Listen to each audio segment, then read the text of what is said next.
Joliba jabarani filɛbaw an ka foli ani tanuni an b'o taga di aw bɛɛ lajɛlen ma bi jumadon in na juin kalo tile 21 san 2024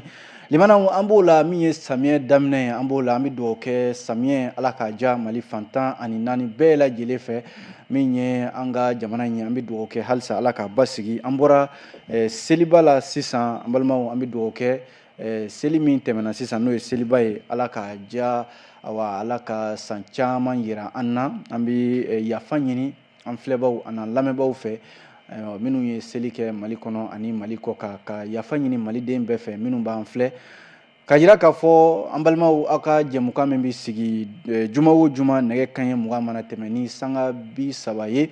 an k'a ma ko jama kodi limanaw jama o mana fɔ ka ban i b'a sɔrɔ jamanaden bɛɛ lajɛlen de b'i yɛrɛ sɔrɔ kɔnɔna la nin kɛnɛ in kan an bɛ mɔgɔw wele u ka se ka na ka u hakilila di sabu jamana kɔnɔ a fɔra ko min b'i fɛ i k'o fɔ a bɛ se ka kɛ sababu ye jamanadenw bɛ se ka hakilila wɛrɛ sɔrɔ e fɛ a bɛ se ka kɛ sababu fana ye jamana bɛ jɔ e ka kuma ɲuman sababu la jɛmukan in sigikun y'o ye an balimaw min ye jɛmukan in ye nin kɔni ye a tago 151 de ye o kumana o b'a jira k'a fɔ ko dɔ kɛra an ye wele bila maa fila ma bi minnu sera an ka kɛnɛ kan awa bɛɛ lajɛlen ye politiki ɲɛmɔgɔw ye o de kama bi babu yɛrɛ bɛna boli min ye jamana kɔnɔ la basigi bɛ se ka na awa malidenw yɛrɛ dama ani politiki ko nasira la cogo di an ka babu bɛna boli o kan ka sababu kɛ nin waati laban ninnu na min ye politiki tɔnw ye olu ka baaraw sosorolen bɛ nka u n'a ta o ta awa min ye mɔgɔw ka ɲɔgɔn yew ani fɛn caman olu bɛ senna mun bɛ se ka kɛ halisa min ye jamana in ye a bɛ se ka basigi kɛrɛnkɛrɛnnenya la politiki ko nasira ani malidenw yɛrɛ dama ni ɲɔgɔn cɛ hali n'a sɔrɔ an bɛ furanjɛla fanga la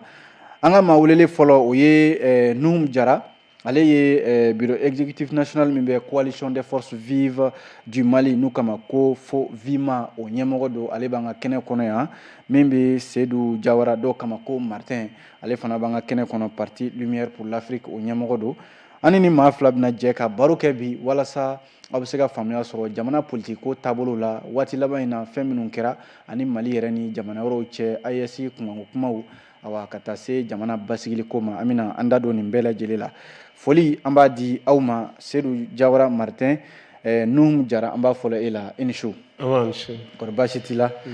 ayiwa an y'i wele i nana an ka wele jaabi bi o diyara n ye folikan b'i bolo wa yanni an ka don jɛmukan kɔnɔ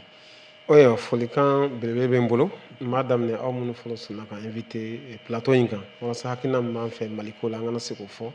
an bɛ aw fo la aw cɛsiri aw ka baara in fana na o fana kɔfɛ an bɛ tɔn de kɔnɔ tɔn min tɔgɔ ye coalition des forces du Mali n'a représentant bɛ Bamako yan fo Kidal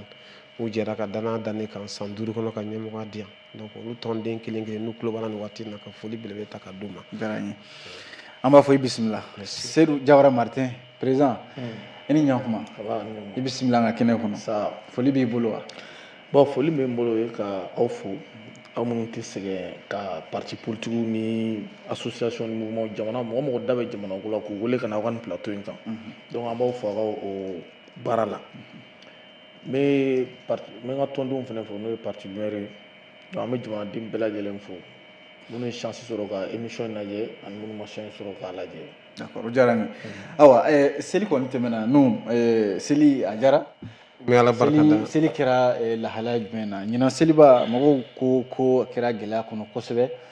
awa aw fɛ yen nɔ jamanadenw ye seli kɛ lahalaya jumɛn kɔnɔ aw ka jate la. bon n'an ko an bɛ kuma seliko kan en réalité an bɛ se k'a fɔ seli kɔni kɛra basigi kɔnɔ an ka sigidaw la sabula ne sigilen bɛ Kati de gɛlɛya minnu yera a kɔnɔ o ye baganko gɛlɛya ye bɛɛ b'a dɔn k'a fɔ Mali sugu bɛ yɔrɔ min na baganw sɔngɔ tun ka gɛlɛn mais au même moment aussi sɔrɔ tun tɛ yen sɔrɔ tɛ mɔgɔw ye donc gɛlɛya tun bɛ mɔgɔw kan mais o bɛɛ la dɛmɛbaga dɔw sɔrɔla minnu sera ka dɛmɛ don an b'olu fo nin kɛnɛ in kan ONG caman ye misiw bɔ ka baganw bɔ ka di mɔgɔw ma ani personnalité politique également dɔw yɛrɛ hali baw fa ɲina dɔw yɛrɛ baw fa ɲina o kɛra fɛnɛ merci beaucoup ala ka seli caya mais profiter k'an ka ONG fana fo ONG Muslim Hand olu fana ye misi caman di an ma an y'a di fantanw ma o kɛra Kati mara yɔrɔ caman na Kulikoro mara yɔrɔ caman na ne yɛrɛ kun b'o kɛnɛ kan b'a yira dɛmɛ kɛra fan caman fɛ Seydou ɲinan seli kɛra cogo di politiki mɔgɔw a ye seli kɛ lahalaya jumɛn na. bon an bɛ se k'a fɔ seli kɛra kɛcogo kɔrɔw la i b'a dɔn dɔ ka yɛrɛ sɔrɔ kuma o ye dɔ ka gɛlɛya kuma ye donc seli kɔni ala y'a kɛ a ɲuman tɛmɛna comme mali ye jamana ye mɔgɔw bɛ ɲɔgɔn dɛmɛ kosɛbɛ solidarité bɛ yen donc n'i ma saga sɔrɔ n'i ma ba sɔrɔ n'i ma misi sɔrɔ bon i taara i balima dɔ fɛ yen donc an bɛ se k'a fɔ o hukumu kɔnɔna la jamana bɛ wagati min na bi bɛɛ lajɛlen b'a dɔn k'a fɔ n'i ko i bɛ k'i yɛrɛ ye ko caman bɛ yen o b'a kɔnɔ quoi donc o bɛ se ka kɛ ni wariko gɛlɛyaw ni fɛnw ye komi an yɛrɛ t'an ka wariw dilan donc mɔgɔ wɛrɛw de b'a dilan donc n'olu y'u kɔ don forcément an bɛ difficulté dɔɔni sɔrɔ a bɛ se ka kɛ o ɲɔgɔn b'a la bon sagaw fana bɛ bɔ yɔrɔ minnu kɔnɔ zone minnu fana kɔnɔ i b'a ye k'a fɔ i bɛ ɲɛsin micro ma i b'a ye k'a fɔ o zone ninnu fana kɔnɔna la gɛlɛya dɔɔni bɛ zone ninnu fana kɔnɔna la dɔɔni sagaw nali ka gɛlɛn parce que i yɛrɛ b'a dɔn k'a fɔ marifatigiw bɛ yɔrɔ caman na donc hali n'u bɛ bɔ ni sagaw ye kungo kɔnɔnaw ni wuladaw la ka na n'a ye donc difficulté caman b'a la mais malgré tout minnu ka domaine don u y'u seko kɛ saga kɔni sɔrɔla ka sugu labɔ yɛrɛ de sagaw y'a labɔ a bɛ se ka kɛ wariko gɛlɛya dɔɔni dɔɔni nana mɔgɔw fan fɛ komi i yɛrɛ bɔra k'a fɔ sisan dɛmɛw kɛra bon dɛmɛ mana kɛ cogo o cogo i yɛrɛ k'a sɔrɔ i yɛrɛ o de ka di donc an bɛ se k'a fɔ seli kɔni a ɲuman tɛmɛna an bɛ jamana autorités fo u y'u ka kɔrɔlen u bɛ baara min kɛ n'o ye ka sagako gɛlɛya a bɔli gɛlɛya dɔɔni u y'u sinsin o kan kosɛbɛ n'i y'an ka frontière da ninnu lajɛ sagaw ma bɔ comme a tun bɛ bɔ cogo kɔrɔ min na donc o bɛɛ ye dɔ ye pour que jamanadenw ka se ka lafiya sɔrɔ saga ka se ka sɔrɔ hali sisan saga tɔw bɛ sugu la donc gɛlɛya de y'o kɛ dɛ Seydou mɔgɔ caman fɔra ko sagaw bɛ yen i yɛrɛ ko sagaw nana nka wari de tun tɛ yen Seydou mun y'o kɛ jamana i ko wari an ka wari t'an bolo est ce que nin bɛɛ bɛ se ka kɛ jamana yɛrɛ mara cogoya de ma gɛlɛya lase ɲina wa bon i ye min fɔ tan tɔ c'est vrai sugu kɔnɔnaw la wari ma sɔrɔ mɔgɔw kun kosɛbɛ ka baara kɛ mais mɔgɔ caman ye saga san dɛ mais gɛlɛya tɛ se ka wuli tile kelen parce que n y'a fɔ ɲɛna sisan n ko i ma n ko jamana bɛ bolo min kan bi bɛɛ lajɛlen b'a dɔn bolo min don an bɛ ka jamana k'a yɛrɛ ta ye k'an ka fɛnw transformer dɔɔni an yɛrɛ ye ka jamanadenw orienter ka taa n'u ye an tun bɛ kɔrɔlen min kɔnɔ ka bɔ o kɔnɔ ka na ni kura ye parce que mɔgɔw yɛrɛ de y'o laɲini pour que moins taabolow ka se ka falen n'i ko taabolo ka falen o tɛ taa sɛgɛn kɔ dɛ donc an b'o sɛgɛnw dɔɔni de kɔnɔ tan bɛɛ lajɛlen de b'a subira o k'a daminɛ duguma fo sanfɛ donc an bɛɛ lajɛlen de bɛ ligne kelen kan bon o ligne min na an b'o kan ne b'a dɔn dans les jours à venir ni fɛn min bɛ wuli ka bɔ mais o waati kelen jamanaden dɔw fana b'a la ko ɲɛmɔgɔw halisa olu ka terrain de vie fɛn ma bɔ o la jamanadenw dɔn a fɔra ko ka cɛsiri kɛ cɛsiri bɛ sen na nka dɔw ka terrain de vie n'o ye jamana ɲɛmɔgɔya fanfɛlaw ye marabaw caman bɛ fɛn ma bɔ o la bon en réalité mɔgɔw b'o mun fɔ ko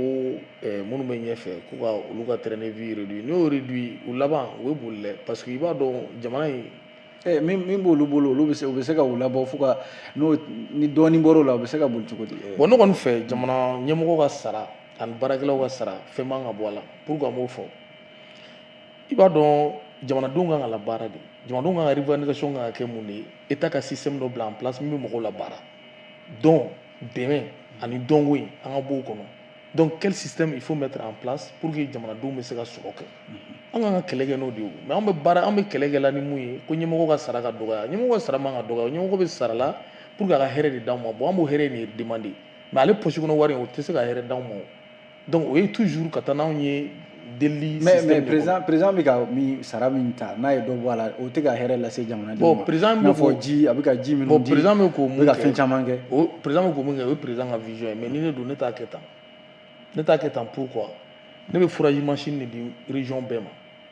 gouverneur bɛɛ ma je donne au moins 10 machines à chaque gouverneur même 2 a bɛ se ka baara kɛ mais dans chaque village fourage ka segin ka di u bɛɛ ma gouverneur fɛ machine tɛ tɛmɛ 100 millions 200 millions kan donc 1 milliard c'est à peu près 10 machines ou bien 5 machines donc il b'o di région bɛɛ gouverneur ma donc u bɛ fourage di village bɛɛ ma donc o la président ka wari bɛ to a bolo président sara de y'o ye o y'a ka n'a ka denbaya n'a yɛrɛ ka musakaw de ye a n'a balimaw dɛmɛli wari ministre fana min bɛ d'u ma o fana bɛ kɛ k'o kelen de kɛ bon donc o wari ninnu anw man ka ɲaga o la parce que an ka dirigeants de don u sara de don u ka moyen de don donc o y'u ka droit de ye parce que n'i ma fɛn d'u ma fɛn bɛ yen u b'o ta o i ko ko président sara ka ca ko min bɛ d'a ma k'a bɛ ka dɔɔnin b'o la président sara ka ca certes mais a bɛ bɔla wari min na o fana tɛ wariden ye o ministre ka sara bɔ wari min na o tɛ wariden ye o député sara bɔ wari min na wariden tɛ o ça veut dire wari bɛ yen donc wari min bɛ yen comment répartir entre les citoyens a bɛ tila cogo di u ni ɲɔgɔn cɛ tilacogo voilà tilacogo in ne fɛ anw de kan ka kuma ni tilacogo ye tilacogo in bɛ kɛ cogo di pour que an ka se ka sɔrɔ kɛ san filɛ ka finna sisan ko ka fourager machine san ka di gouverneur bɛɛ ma mais Martin maliyɛnw kulela ɲinan dɛ c'est là dɛ bon ni projet ma dilan projet bɛ sɔrɔ di mɔgɔw ma projet ma dilan min bɛ taa ni taaɲɛ il faut voir tout ce je te donne un exemple quarante filɛ nin ye sisan yɔrɔ quarante filɛ a tɛ ka sɔrɔ mɔgɔw sɛgɛnnenba don a nɔfɛ mais ni quarante kɛ sisan 5 ans ye ka kɛ 6000 francs ye mɔgɔw b'a ta état bɛ wari sɔrɔ donc olu initiative ninnu olu de kan ka bonya i m'a faamu wa olu de kan ka bonya an bɛ fonctionnaire sara mun na o bɛ sara pour que k'anw servir de k'anw servir mun na anw bɛ fɛn minnu ɲini hali ni mɔgɔ b'i ka wolosɛbɛn ɲuman na i t'o sɔrɔ donc maintenant sara kun ye mun de ye c'est pour avoir des résultats nous on donne des salaires pour que an ka se ka tɔnɔ de sɔrɔ jamanadenw ka hɛrɛ sɔrɔ baloko sira fɛ sɛnɛko sira fɛ bolola baara n'o ouvrier ye bɛɛ lajɛlen ka se ka protéger pour que u ka se ka lafiya voilà ne kɔni fɛ u bɛ d'accord n'o jara est ce que hakilila dɔ b'i bolo ka fara Seydou Jawara Martin ka nin hakilila ninnu ka jamana sɔrɔ ko cogoyaw la seli kɛra lahalaya minnu na bon en réalité bon a bɔra ka argument minnu fɔ nin ye bon je pense que quelque part a ka argument dɔw ka ɲi kosɛbɛ k'a fɔ jamana minnu bɛ jamana mara la ko ka dɔ bɔ olu sara la ko an man kan ka an kɛlɛ bere kɛ o ye yɔrɔ dɔ la an bɛ se k'a fɔ a ka kuma ka ɲi yɔrɔ dɔ la fana n b'a fɔ a man ɲi a jɛgɛnnen don yɔrɔ dɔ la sabula n'an bɛ crise kɔnɔ waati min marabaga de kan ka kɛ exemple fɔlɔ n'a fɔra ko marabaga sanfɛmɔgɔw dɔrɔn tɛ minnu ye ministre ni député ye olu dɔrɔn tɛ même ka na fo dugumala na donc normalement jamana ka politique nationale de kan ka k'o ye wagati min na gɛlɛya bɛ yen e tɛ se k'a fɔ citoyen a ye gɛlɛya muɲu e yɛrɛ bɛ ka état cɛya don o don ka taa fɛ je pense que ale ka o propos yɛrɛ l'état même a compris maliyɛnw responsable caman bɔra ka cri de cœur kɛ par rapport augmentation minnu bɛ ka kɛ sarako ni fɛnw na n hakili la caman bɔra a la kɔsa in na yɛrɛ n t'a dɔn ni ye CNT ye u bɔra ka miliyari caman fɔ k'a fɔ ko olu ye wala u bɔra ka miliyari caman fɔ k'a fɔ ko u y'o bin ka bɔ u ka sɔrɔtaw la bɛɛ y'o ye u ma dogo mɔgɔ si la o b'a yira k'a fɔ ko mɔgɔw ka kuma quelque part tiɲɛ dɔ b'a kɔnɔ a ye nafa dɔ ɲɛ tiɲɛ dɔ b'a kɔnɔ pousser ka ko dɔ kɛ voilà maintenant a ka kuma yɔrɔ min n'i b'a sɔn ji la o y'a ye ni sɔrɔ bɛ yen basigiw bɛ yen crise tɛ yen jamana kɔnɔ jamana sɔrɔ bɛ ka walankata o la e min bɛ ɲɛmɔgɔya la ɲɛmɔgɔ ka sɔrɔ da taa dɔrɔn ta ye ça il faut que lui aussi comprenne ça e bɛ sɔrɔ min kɛ dɔ de y'i bila ka taa ye n'i taara n'a sɔrɔ ko nomination clé tɛ par exemple CNT mɔgɔw ye mɔgɔ nominés ye mais n'a sɔrɔ i la ka kɛ député de ye dɔw di jamakulu dɔ de ye élu bon o jamakulu fana ka hakɛw o bɛ e kan donc e bɛ sɔrɔ min kɛ obligatoirement i kan ka taa investissement k'u fɛ yen nɔ walasa k'a dɔn k'a fɔ a ye maa min élu a ka gɛlɛyaw kama a tigilamɔgɔ nana voilà o kan ka fɔ maintenant n'an bɔr'o la fana gouvernement ye mesure dɔw ta ɲinan franchement moi je salue ça le fait que u ye saga sɔngɔ ka olu yɛrɛ k'u sen don a la non seulement k'a subventionné ka tila ka saga dɔw na gouvernement tɔgɔ la k'u sɔngɔ bin ka na k'a daminɛ 15,000 la ka yɛlɛ o ye fɛnba ye vente promotionnelle n ko o ye laada o bɛ kɛ san o san oui a bɛ kɛ san o san gouvernement kabi ATT ka waati ninnu na oui mais ɲinan ta in c'est exceptionnel parce que non seulement a saga min bɔra a ka ca wa l'accès a kun population bɛɛ kun bɛ se ka mɔgɔw y'a sɔrɔ i bɔra kalama ko mɔgɔw ye caman sɔrɔ a la mɔgɔw ye caman sɔrɔ a la donc o ye fɛnba ye mun kan ka fɔ ka gouvernement baarakɛlaw fo mais hali bi an ka dɔn k'a fɔ jamana gɛlɛya ka an bɔ a kɔnɔ yɛrɛ yɛrɛ a ye détail dɔw di c'est vraiment pertinent projet ka élargi réflexion ka développer hali bi jamanadenw bɛ se ka lafiya ni fɛɛrɛ minnu ka bila en place très important comme a ye président ka mais an ye kibaruya dɔw bɛ ka bɔ kɔsa in na k'a fɔ Mali maa caman wulila ka bɔ u sigiyɔrɔw la lakanabaliya sababu la est ce que nin fana tɛ dɔ fara Mali gɛlɛyaw kan ani k'a fɔ réfugiés bɛ ka caya déplacés fana ka sigiyɔrɔw bi bi in na jamana kun ye politique dɔw bila sen kan k'a fɔ déplacés ka segin awa ni gɛlɛya dɔw bɛ Nations Unies ka programme na kɔsa in na u ko kɔngɔ de bɛna maa caman sɛgɛn Mali la yan nɔ est ce que nin kibaruya ninnu gouvernement bɛ ka nin e ka jate la u bɛ k'a ta ba la kosɛbɛ bon en réalité ne yɛrɛ tɛ o politique soutenir kosɛbɛ parce que en réalité crise kɛlen ka sigidaw frapper de plein fouet mɔgɔw bɔlen kɔrɔ o kɔ ne ko mɔgɔw kana segin ala k'u ma ci kɛ u ma sɛnɛ kɛ sɛnɛ min b'a to u bɛ se ka balo basigi kɔnɔ o sɛnɛkɛfɛn t'u bolo o kɔfɛ fɛnɛ insécurité bɛ yen parce que hali bi a ma ban pewu k'a fɔ ko sigidaw la ko hali sisan mɔgɔw bɛ bɔ walikɛlaw bɛ yɔrɔw la donc ne ko mɔgɔw ka segin ka t'u sigi c'est pour encore les livrer à la boucherie donc o yɔrɔ la gouvernement tun ye mesure min ta ne hakili la o de tun ka ɲi u ka déplacer ka na sigiyɔrɔw la sigida minnu ni lafiya b'o kɔnɔ wagati min na ni basigi nana maintenant u bɛ sɔrɔ ka sigi u ka sigidaw la ne hakili la o politique de kun fanga ka bon kosɛbɛ o de nafa kun ka bon ka tɛmɛ ni ka maaw diyagoya ka taa ka sɔrɔ ko bɛɛ lama la dilan. D'accord. An bɛna politiki bunakun kan Seydou Jawara Martin kɔsa in na an ye a ye k'a fɔ gouvernement ale ye politiki tɔnw olu ka baaraw sonsoro k'a fɔ ko maa kana bɔ ka politiki baara kɛ maa kana jɛrɛ kɛ i n'a fɔ min bɛ politiki ko la walima jɛrɛjɛkulu minnu bɛ yen n'u bɛ politiki baara kɛ nka an y'a ye kɔsani na maa dɔw bɛ yen minisiriw b'a la politiki tɔn ɲɛmɔgɔw b'a la kunun yɛrɛ an ye kibaruya sɔrɔ k'a fɔ ko Mali finitigiw gendarmeriw taara olu minɛ Mustafa Diko n'o ye ADEMAPJ vice président ye ale ka so u bɛ sariya yɛrɛ ka bolo kan nin waati in na ayiwa nin baara in kɛlen ka na bila bi la e ka jate la politiki tɔnw ka baaraw sonsorolen Mali a ye Mali bila danga jumɛn na e ka jate la sabu Nations Unies ni Union africaine ni américains bɛɛ lajɛlen Mali gouvernement jalaki nin ko la k'a fɔ ko nin suspension in ka wuli k'a bɛ se ka ko dɔ lase an ka jamana ma n'o ye démocratie ka ale baaraw gɛlɛya. Bon i b'a contexte lajɛ ne kɔni fɛ majɛ dɔw kɛra a kuma kɛcogo la parce que an ka titel n'o ye administration territoriale ye ni nin décision modèle bɛ ta ale de tun kan ka parti politique bɛɛ wele ka président bɛɛ wele ka f'u ɲɛna bon vraiment jamana bɛ situation min kɔnɔ donc an bɛ opération dɔw la ani jamana bɛ nin situation na donc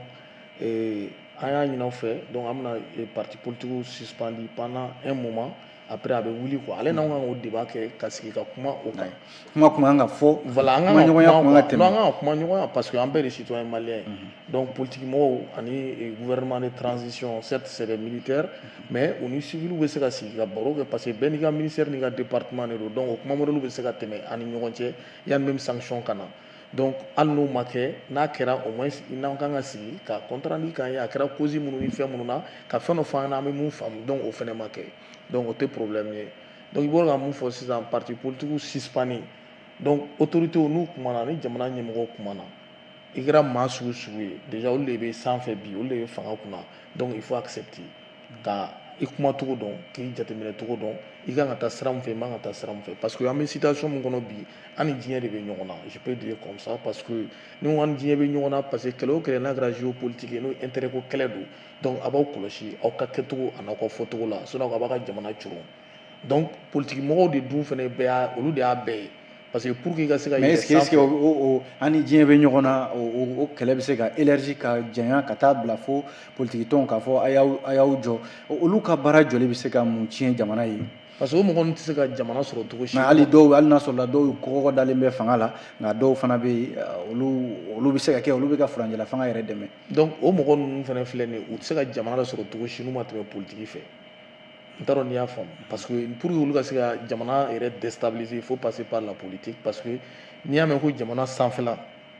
politique de bɛ baara ye même aujourd'hui c'est vrai sɔrɔsiw bɛ pouvoir la mais u bɛ ka doser o ni politique dɔɔnin t'a la a tɛ passer o mais n'a bɛ politique yɛrɛ dɔrɔn kɔnɔ parce que a kɔlɔsila de k'a fɔ pendant 30 ans bon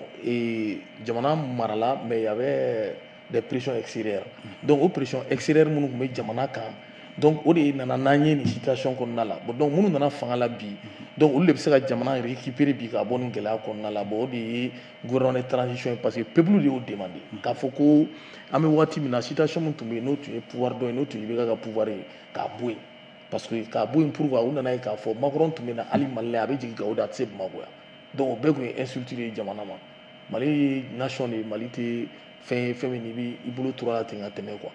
donc mɔgɔw nana wuli k'a fɔ bon gestion bɛ cogo min na IBK talen don otage la donc il fallait changer le régime donc régime changelen o de nalen filɛ n'an ye nin situation kɔnɔna la donc an dun ka mɔgɔw fɛnɛ mɔgɔ minnu nana k'u bɛ na an dɛmɛ olu nana ye k'a fɔ an yɛrɛ dun b'a dɔn fɛnɛ politique mɔgɔ bɛɛ b'a dɔn ni kɔni ko politique ça veut dire que vision dɔ b'i la hakilina dɔ b'i la jamana ko la jamana kɔni réalité i kan k'a dɔn donc an y'a ye k'a fɔ an ka jamana kun talen don otage la ka daminɛ 68 la ka na bila bi la fanga nana kɔnɔ ninnu de bɛ passer par la CEDEAO pour déstabiliser mais Martin est-ce que fɔɲɔgɔnya dɔ tun tɛ sɔrɔ politique mɔgɔw ni jamana ɲɛmɔgɔw cɛ walasa u yɛrɛ ka jate la k'a fɔ jamana kana jɔ maa si kɔ inclusivité nka k'a fɔ aw ka daminɛ pewu est-ce que politique mɔgɔw dɔw m'u yɛrɛ ye o kɔnɔna la k'a kɛ i n'a fɔ olu de sen bɔra jamana ko la n'o kumaw cayara déclaration kɛra k'a fɔ ko retour à l'ordre constitutionnel ka kɛ o kumaw de bɛ maa caman politique tɔn caman fana da bi mais en réalité u sen ma bɔ politique mɔgɔw sen ma bɔ an tɛ ne débat la nin ya kuma cogo de kan ka falen an bɛ situation min kɔnɔ an bɛ circonstance min kɔnɔ i bɛ kuma cogo de falen anw bɛ kuma cogo minnu na a n'an ka kɛcogo a n'an ka kɛwale jamana bɛ yɔrɔ min na bi i bɛ réfléchir de 3 fois avant de parler parce que an ka jamana ni mɔgɔw de bɛ ɲɔgɔn na an man k'an yɛrɛ da lɛfɛ kɔnɔ n'a dun bɔra politique mɔgɔ yɛrɛ da k'a fɔ ko jamana bɛ tan a bɛ tan a bɛ tan a bɛ se ka to jugu bɛ se ka fɔ yɔrɔ sɔrɔ an na u bɛ se ka minɛ yɔrɔ sɔrɔ an na ko in kun bɛɛ y'o de ye donc il faut que mɔgɔw k'o yɔrɔnin fɛnɛ dɔn ko kelen bɛ yen nɔ i b'o jate minɛ an bɛ situation min kɔnɔ komi an bɛ wagati min na i komi sisan e yɛrɛ ɲɛ b'a la opération bɛ ka kɛ armée bɛ ka opération kɛ Mali yɔrɔ bɛɛ de minɛlen don par les groupes armés donc k'a daminɛ nord la ka na nord la dɔɔnin bɛ ka bɔ a la donc centre fɛnɛ na dɔɔnin bɛ ka bɔ a la halisa a ma ban donc kana bila banaba ninnu na ka na Sikaso ka bɔ yen ka na Kucala ninnu bɛɛ la i b'a ye k'a fɔ insécurité b'a bɛɛ lajɛlen kɔnɔ anw minnu ye politique mɔgɔw ye n'an kuma cogo ma ɲɛ donc an bɛ se ka hali an ka jamana bila fɛngɛ kɔnɔ gɛlɛya kɔnɔna la gɛlɛya min ni a bɛ se ka kɔlɔlɔ caman se anw ma. an bɛna an da so minnu ka ye o kumaw fɔ awa Num Umar Jara bi Mali politique tɔnw ka baaraw sonsɔrɔlen est ce que e y'a a nafa dɔ ye jamana kan walima e y'a a gɛlɛya dɔ ye jamana kan wa. Bon, nin yɔrɔ in na ne bɛ se k'a fɔ ne y'a nafaba de ye jamana kan et cette fois-ci je suis entièrement d'accord avec Martin parce que wagati min na suspension in bɛ kɛ il faut reconnaître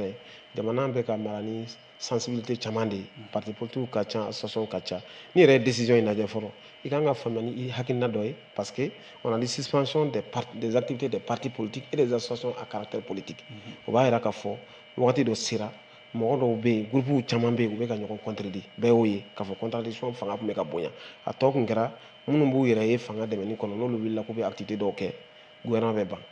minnu fana bɛ yen n'u t'u yɛrɛ ye fanga kɔnɔ n'olu wulila k'u bɛ dɔ kɛ gouvernement bɛ ban finalement ni gouvernement ko k'a bɛ dɔ ta accepter ka dɔ to u bɛ wuli ɲɔgɔn kama donc je pense que nin décision c'était salutaire a kɛra anw yɛrɛ de ye anw minnu ye parti politique ɲɛmɔgɔ ni hakilinaw b'an na k'a di waati min n'aw ɲɛ b'a la k'a fɔ k'aw ka vision n'a ka activité. mais a fɔra ko nin ko in kɛra ko sariya sɔsɔrɔ a la o de kɛra sababu ye politique tɔnw caman fana kɛn bɛ ka galabu sɔrɔ fo dɔw yɛrɛ kɛn bɛ ka taa n'a ko ye sariya ɲɛkɔrɔ. Diallo il faut reconnaître que gouverner aussi c'est pour prévoir ne yɛrɛ e min bɛ jamana mara la e ɲɛ bɛ ko dɔw natɔ la min ma ɲi jamanadenw ma parce que ni altercation tɛmɛna mouvement yɛrɛ ma ni ɲɔgɔn cɛ fo ka na se niveau dɔ la k'a sɔrɔ maa min bɛ mara la o don o fana histoire dɔ an bɛ min noté o an bɛ min lakali fo ka taa min kɛ o donc o man ka kɛ i tile la o donc i b'i sigi de ka jateminɛ kɛ ko min bɛ ka kɛ sisan mun de ka ɲi jamanadenw ma parce que dɔw bɛ yen nɔ a tɛ parti politique la mais ni crise dɔ wulila ale nɔfɛ a bɛ bɛɛ touché o de kama u ye nin suspension min kɛ franchement moi je laisse ne kɔni y'a saluer o yɔrɔ de la ka sababu kɛ a nana ni basigi dɔ ye wa fana Martin ye yɔrɔ dɔw fɔ c'est très pertinent le fait que politique mɔgɔ n'e bɔra ka kuma kaban a bila i kungo la k'a fɔ e ka kumakan de fangaba de bɛ don o la jamanadenw fɛ fangaba bɛ don a la kɔfɛ jama de bɛ e kɔ donc ni e ye kuma kolon fɔ i b'a ye jugu bɛ profiter a fɛ ka na tiɲɛni kɛ jamana kɔnɔ mais n'i ye kuma ɲuman fɔ n'i ye bɛnkanw ni sudelikanw fɔ ka yira k'a fɔ mun bɛ fanga kunna bi i bɛ k'olu dɛmɛ i b'a ye k'a fɔ a bɛ na ni basigi ye o de kama suspension in kɛra franchement ne kɔni ma bila a kɔnɔ. e bɛ k'a bila fɛn ɲuman hukumu kɔnɔ don mais kunun ko an ye min mɛn k'a fɔ minisiri damadɔ bɛ yen maître Mohamed Ali Bacili Mustafa Diko ninnu caman bɛ yen olu taara wele fo Mustafa Diko ka so dɔw ko k'u tun bɛ ɲɔgɔn ye dɔ la an ye kibaruya dɔw yɛrɛ sɔrɔ k'a fɔ k'u tun bɛ labɛn de la ka jama tugu kɔ ka jama bɔ awa nin cogoya la mɔgɔw bɛ se ka siran mun ɲɛ. Vous savez quand kɛrɛnkɛrɛnnenya la politique tɔnw. Oui, vous savez quand bɛ mun kalama la. Voilà, ne kɔni ye min ye ko in kɔnɔ quand j'ai d'abord lu le communiqué des partis politiques minnu ka mɔgɔw minɛnen don j'ai été vraiment surpris parce que ne bolo parti minnu bɛ ka fɔ tan i b'a sɔrɔ a leader caman bɛ expérience ba b'u la parti ko ni jamana marakow la ni aw yɛrɛ sɔnna k'a fɔ ka ni autorité min bɛ bi e ye autorité la reconnue e b'a dɔn ni autorité la reconnue mara fanga min bɛ boli an kan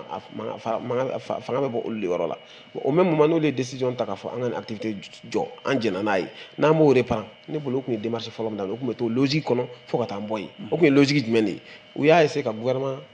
taa ni gouvernement ye kiiri la walasa partis bɛ se k'u ka activités daminɛ cogoya min na donc an bɛ t'o kɔnɔ hali n'aw ye dɔ kɛ n'o échouera a bɛ continuer ni o ye mais si déjà o ma wuli ka bɔ yen fɔlɔ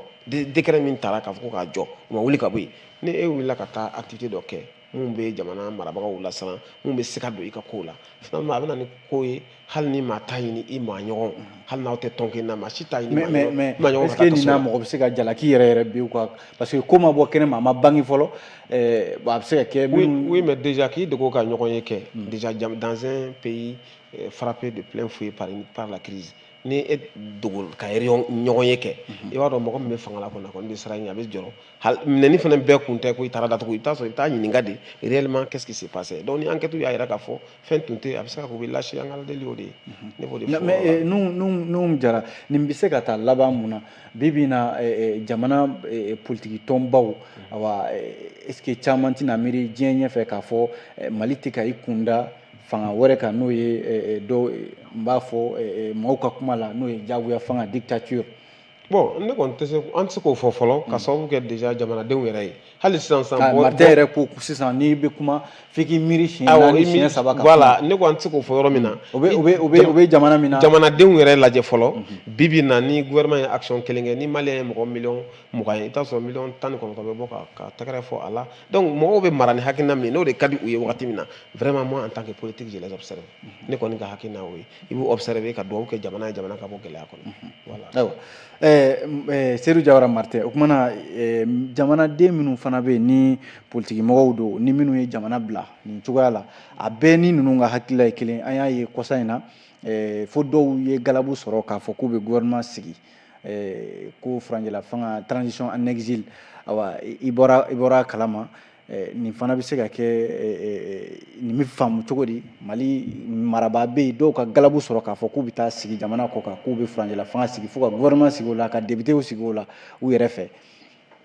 bon en réalité minnu y'a kɛ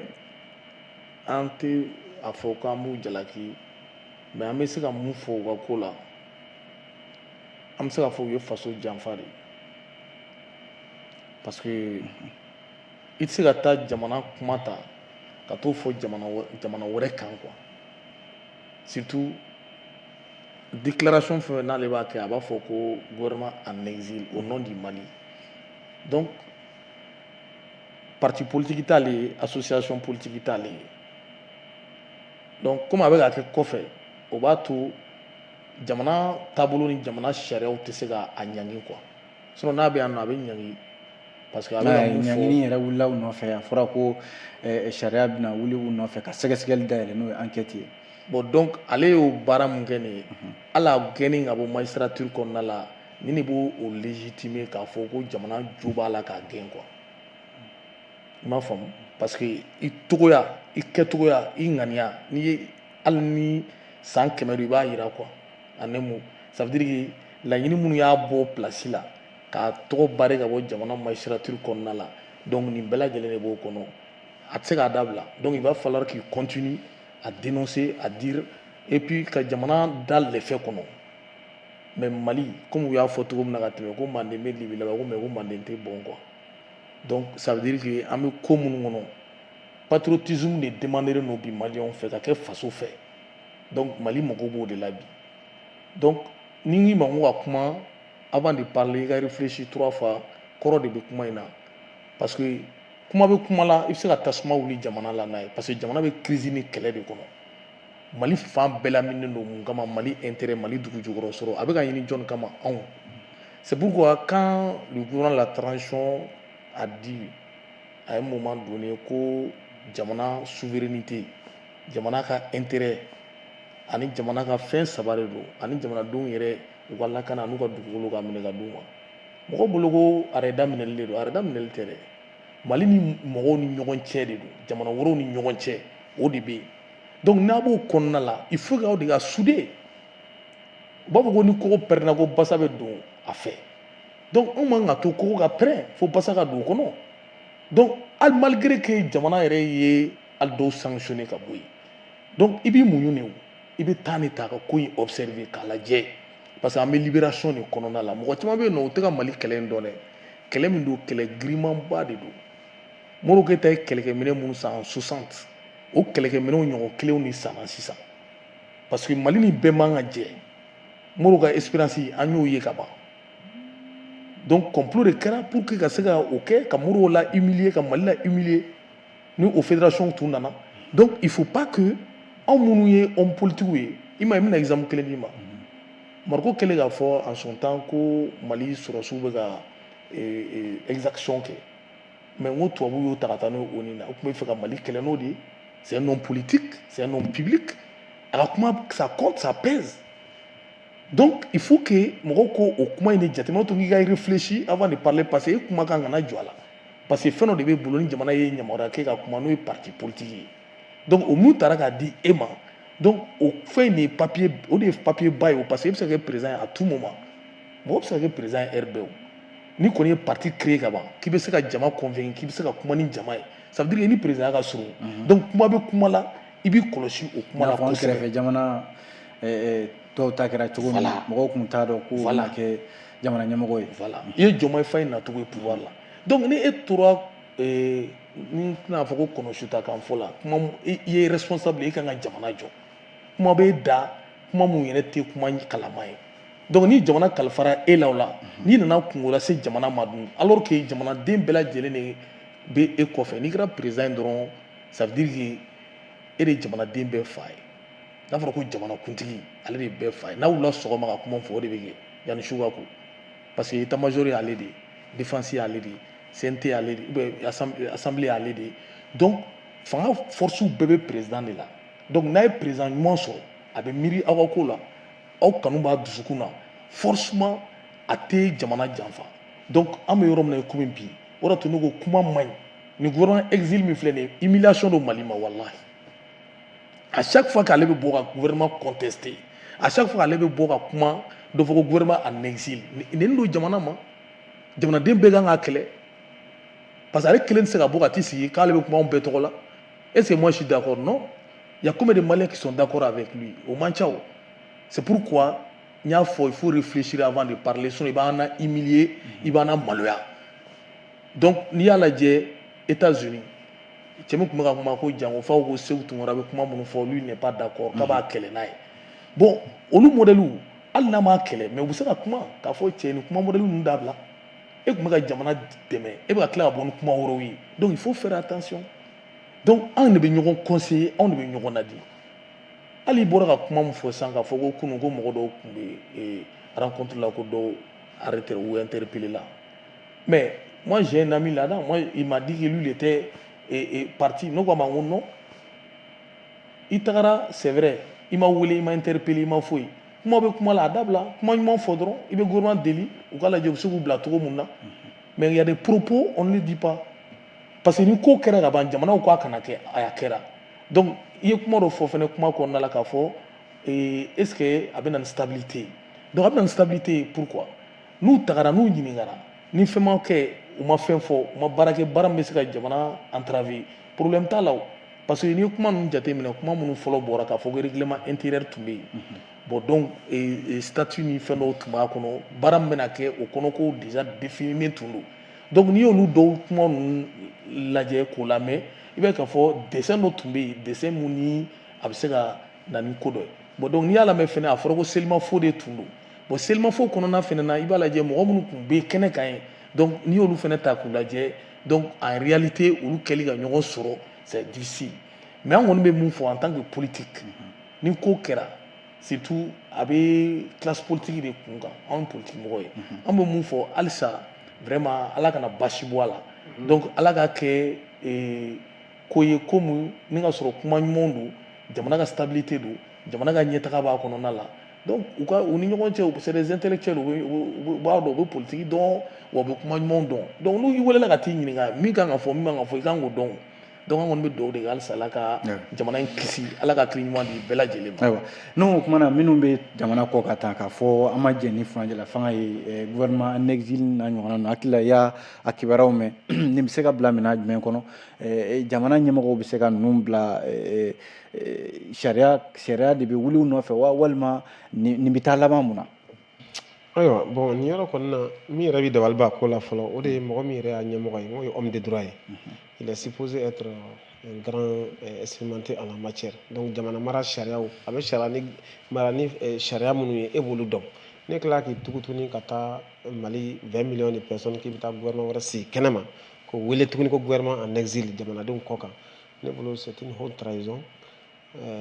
min bɛ se ka fɔ a ye dɔrɔn a ka se ka kɔ yanni ko ka taa ka dan kɛ parce que une fois que ni jamana mara an yɛrɛ y'a mɛn ko dɔw démissionné na ka bɔ a la voilà dɔw démissionné na ka bɔ a la donc ale bɛ se ka segin a kɔ joona ka nin acte in dabila k'Ala ka yafa deli jamana fɛ o ka fisa jamana ka wuli nɔfɛ i minɛ nin kɔrɔ kɔ a ko bɛ taa ka i bolo da donc ne bɛ mun ɲini ale fɛ o de ye. Oui, mais ale kelen tɛ maa wɛrɛw minnu bɛ jamana kɔ kan i n'a fɔ Imam Mahmud Diko na ɲɔgɔnnaw ani parti politique wɛrɛw Umar Marikow ni président ɲɛmɔgɔ ninnu bɛɛ bɛ jamana kɔ kan awa ninnu sen bɛ se ka don jamana ko la cogo di ninnu bɛ se ka segin ka na jamana kɔnɔ hɛrɛ ni baden la cogo di ka se ka Maliko kuma fɔ bɛɛ ka sigi ka kuma. D'accord. Parce que furanjɛla fanga a n'a sɔrɔla a waati ba ma fɔ a la fɔlɔ dialogue intermalien tɛmɛna a fɔra ko ka san kalo 2 ka taa san 5 awa maa t'a dɔn k'a fɔ ban waati min b'a la o tuma na ninnu bɛna to jamana kɔ ka taa ka jamana ka fɔ an bɛ nin na an bɛ nin na. D'accord i ye personnalité minnu fɔ ne hakili la u ka laɲiniw tɛ kelen ye ani fana u ka kow yecogo tɛ kelen ye d'abord n'i y'a daminɛ Mamadou Diko la je le salue d'abord parce qu'il a posé de très grandes actions jamana in ye k'a sɔrɔ bi ma se mɔgɔ mana kɛ cogo o cogo i ka baaraw kɔnɔna na i bɛ fɛn dɔ kɛ waati dɔ la min bɛ minɛn bɛ se ka da jigin i bolo mais a ye fɛn ɲumanw fana kɛ min salela maliyɛn bɛɛ fɛ wagati tun tɛmɛna ni Mamadou Diko kun bɔra ko paraw maliyɛn min tun bɛ bɔ o tun ka ca min bɛ to so kɔnɔ mais ni waati wɛrɛ nana ni yɛlɛma donna kow la jusqu'à ce que a nana action dɔw kɛ minnu ma ɲi minnu ma diya jamanadenw ye fo y'a lase kɛnɛ ma je pense que Mamadou Diko yɛrɛ de kan k'a lajɛ ka yafa di hakɛto ɲini maliyɛnw fɛ ka yafa deli maliyɛnw fɛ ka segin a kɔ ka na sigi a ka jamana kɔnɔ n y'a tila o de kun cɛ ka ɲi ni ale ye jɔyɔrɔba minnu kɛ ka tɛmɛ ka to kɛnɛma nin tɔgɔ in na a bɛ i n'a fɔ sɔn minnu bɛ ka da i la i bɛ taa sɔrɔ olu de kun ye i jogo ye hakili ale ye maaba ye olu man ɲi ale la maintenant en ce qui concerne les personnalités politiques là vous savez politique mɔgɔw k'a dɔn k'a fɔ ni jamana binna wagati min na franchement o tɛ opposition wagati ye f'an k'o fɔ ɲɔgɔn ye o t'i bɛ ka siran walima i ja tɛ gɛlɛya i ka baara la ni jamana binna crise kɔnɔ wagati min na wagati de ye bɛɛ fara kuma ye ɲɔgɔn kan ka jamana dɛmɛ donc ninnu fana n'u ka yetaw don est ce que i dan t'a la k'a fɔ yetaw nacogo man ɲi Umar Mariko même n'i y'a daminɛ ale la i bɛ taa sɔrɔ ale ka hakilinaw ye contradiction b'a kɔnɔ parce que ale yɛrɛ fɔlɔ ni mɔgɔ tun bɛ Faransi lagosi k'a yira maliyɛnw na k'a fɔ Faransi tɛ an fɛ ni mɔgɔ tun b'o hakilinaw caman fɔ hakili la o y'ale yɛrɛ fɔlɔ ye ni mɔgɔ wɛrɛw nana fanga la minnu y'a essayer ka n bɛ se k'a fɔ baara kɛra ni e ka hakilina ye ne tilala ka wuli olu yɛrɛ contre la finalement a tɛ faamu c'est à dire nin ye kuma min fɔ o de don Martin ye min fɔ o de don politique mɔgɔ c'est à dire e kana kɛ sababu ye ka mɔgɔw bila nimisa kow kɔnɔ parce que mɔgɔ dɔw ye lamɛn e ka Faransi lagosi la mɔgɔ wɛrɛ nana fanga ta o ye baara kɛ n'o hakilina ye e tilala ka wuli n'o hakilina contraire de tuguni a bɛ mɔgɔw la sa a bɛ mɔgɔw lajɔrɔ donc o ko n'a a yɛrɛ ka politique tɔn mɔgɔw a kun fɔra k'o bɛ ci nka o cili ma bɔ ka sababu kɛ cili kan ka kɛ ni procédure minnu ye yɛrɛla k'a fɔ procédure de b'a la bɛɛ ma respecté o cili hakili la o bɔra a ma an yɛrɛ bɛɛ kun siranna o ɲɛ parce que n'o kun continuera dama ni parti politique ci la. Voilà. D'accord. Awa an bɛna Martin élection fanfɛlaw la a ɲɛ bɛ élection ko la cogo di dialogue intermalien tɛmɛnen kɔfɛ a fɔra ko san 5 kalo 2 ka taa san 5 la halisa dialogue kɔni tɛmɛna nka kan ma bɔ fɔlɔ an ma kibaruya mɛn fɔlɔ aw politique mɔgɔw a bɛ ko dɔ kalama transition banni ko na a waati ko la wa. Bon en réalité i b'a dɔn mɔgɔw farala ɲɔgɔn kan k'u hakilinataw di kuma minnu bɔr'u kɔnɔ ka document tara ka taa di président ma bon application o ma fɔ fɔlɔ a kan ka kɛ cogo min na o ma fɔ fɔlɔ donc laɲini min fana bɛ jamanadenw fɛ n'u y'o exprimer n'o b'a kɔnɔ o baara foyi ma k'a la fɔlɔ maintenant fɛn min ye élection ko ye a fɔra ka daminɛ san 2 ka taa san 5 donc ka daminɛ san 2 ka taa san 5 gouvernement de b'a lajɛ élection bɛ se ka kɛ temps min kɔnɔna la olu bɛ situation min kɔnɔ bi comme olu de ye kɛlɛkɛlaw ye olu de bɛ ka kɛlɛ jamana dugukolo récupération kɛ donc olu de b'a lajɛ temps jumɛn kɔnɔna la parce que i b'a dɔn n'i ye ko ninnu jateminɛ an bɛ samiya donda min yɛrɛ la samiya min filɛ ka don hali sisan ni samiya donna a bɛ dɔ de fara olu ka baara gɛlɛya kan tuguni donc élection lakanako ta fan wala lakanako ta fanfɛla la i b'a ye k'a fɔ samiya mana don dɔrɔn gɛlɛya dɔ bɛ na donc n'u ye élection date lajɛ a bɛ se ka kɛ wagati min na 2 ans in kɔnɔ n'a bɛ se ka kɛ u bɛ don dɔ fɔ n'a tɛ se ka kɛ 2 ans kɔnɔ n'a bɛ kɛ 5 ans de kɔnɔna la u b'o fana fɔ a bɛ se ka kɛ u tɛ 5 ans ta u tɛ 2 ans ta u bɛ se ka 3 ans ta camancɛ donc ka jateminɛ élection bɛ kɛ donc mɔgɔw bɛ fara ɲɔgɔn kan président bɛ sigi donc gouvernement bɛ sigi donc an bɛ litini kɔnɔna la donc u bɛ taga il faut pas que mɔgɔw de ka ɲinɛ litini souveraineté in kɔ. mais est ce que kow tɛ ka sumaya ka jate mɔgɔw tɛ ka dialogue tɛmɛna a bɛ waati damadɔ bɔ sisan a tɛ ka sumaya o parce que problème min bɛ yen bere de b'an sen na Antitao. À chaque fois que tu veux avancer, il y a autonomie faut être bolo. En plein équilibre. Pourquoi? Parce que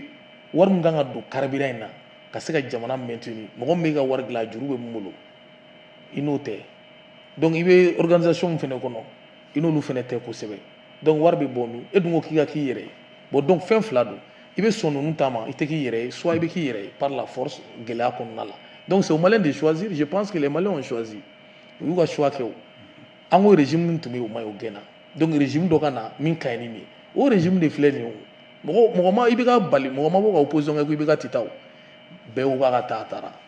donc maintenant ko dɔ de ka na dɔ nana donc ni dɔ nana a b'o de suit jagoya bon maintenant sisan o jagoya in ye mun de ye taabolo min bɛ yen Martin ni ko dɔw ko dɔ ka na minnu bɛ yan sisan olu ka nani fana c'est exceptionnel non c'est pas ni exceptionnel ko olu ka na c'est comme minnu ye kɛlɛ kɛ minnu tun bɛ kɛlɛyɔrɔ la k'a fɔ i bɛ ka taa M5 RFP mɔgɔw ye bien vrai que bi M5 cilen bɛ awa fan kulu cayalen b'a la olu yɛrɛ fangako la bi an bɛ se k'a fɔ u dɔw da b'a la dɔw da t'a la nka minnu bɛ yen n'olu na fanga ta caw k'a fɔ fanga b'an bolo o ye sɔrɔdasiw ye ne bɛ ɲininka o non voilà comme voilà e ne ɲininka sisan bon donc maintenant ni ko minnu ye fanga la taga o ye M5 ye u b'a ko n'i ye sigi faga k'i kan ka taa ku tigɛ u t'o fɔ mais e sigi faga e ma se ka ku tigɛ i ma sigi faga dɛ donc yɔrɔ si ni soulèvement populaire kɛra ka président na bɔ yen civils tɛna direct la o parce que en ce moment olu tɛ ɲɔgɔn dɔn yɛrɛ u ye ɲɔgɔn sɔrɔ kɛlɛ de kɔnɔ donc armée de bɛ intervenir donc n'an armée intervenir na sisan n'o y'a sɔrɔ chronogramme dɔ tun bɛ ninnu bolo ou bien plan dɔ b'u bolo stratégie dɔ b'u bolo u ni armée de bɛ sigi u b'o da tabali sanfɛ donc an kan ka taa ni nin ye mais bɛnkan dɔ de bɛ kɛ u ni ɲɔgɔn cɛ baara bɛ kɛ cogo min na o ma kɛ o ma kɛ donc maintenant sisan armée ye pouvoir ta donc u tilara ka taa yira mɔgɔw la ko on est venu parachever donc quand c'est politique c'est pourquoi souvent mɔgɔw bolo ko sɔrɔdasiw tɛ politique dɔn sɔrɔdasiw bɛ politique min dɔn politiciens yɛrɛ t'o dɔn. Quand on dit on est venu parachever tout, on en a avoir quelle d'affaires, nous ferons coup d'état condamné, nous ferons quoi amener les nous ferons jamais mener. Question est donc si ça, on est venu parachever. Donc John ya nyagami, John est coup d'état alors que le coup d'état est condamné. Ici le coup d'état est condamné, on en a avoir quelle d'affaires et quelle mongue. Mais on n'y a pas au TB là, au TB. Donc comment au TB, armée va trancher. Maintenant armée va trancher ici ça. Donc armée va trancher les mongue. Jamana territoire de bɛ ka récupérer jamana stabilité de bɛ ka kɛ jamana kun binna ka ni ye jamana binnen dɔrɔn armée binna jamana binna i b'a sɔrɔ armée de binna an bɛ ka kulikuli mun kɛ manifestation ni mouvement fɛn kɛra o tɛ compter nin ko in kɔnɔ min bɛ compter a kɔnɔ armée tun bɛ gɛlɛya ni difficulté min kɔnɔna la n'i y'a mɛn ko souveraineté n'i y'a mɛn ko territoire n'i y'a mɛn ko jamana c'est l'armée marchandise minnu bɛ na ka bɔ région jamana wɛrɛw kan ka na don Mali kɔnɔ nɔ jɔn b'a escorter jɔn bɛ frontière la k'a contrôler ni maramafɛnw ni fɛnjugu t'a kɔnɔ c'est l'armée mais olu kun binnen don fanga t'u la sago t'u la kɛwale t'u la kɛbolo t'u bolo il fallait que le peuple réclame maintenant jamana ka reconstitution jamana bɛ fara ɲɔgɔn kan cogo di jamanadenw de bɛ wuli k'o kɛlɛ kɛ donc ni jamanadenw y'o kɛ armée bɛ bɔ k'i jɔ jamanadenw kɔfɛ donc ni armée y'i jɔ jamanadenw kɔfɛ armée bɛ stabilité lanati pour que min kɛra o ɲɔgɔn wɛrɛ kana kɛ donc an b'o logique de kɔnɔ donc c'est pourquoi il faut aider l'armée il faut aider ces militaires là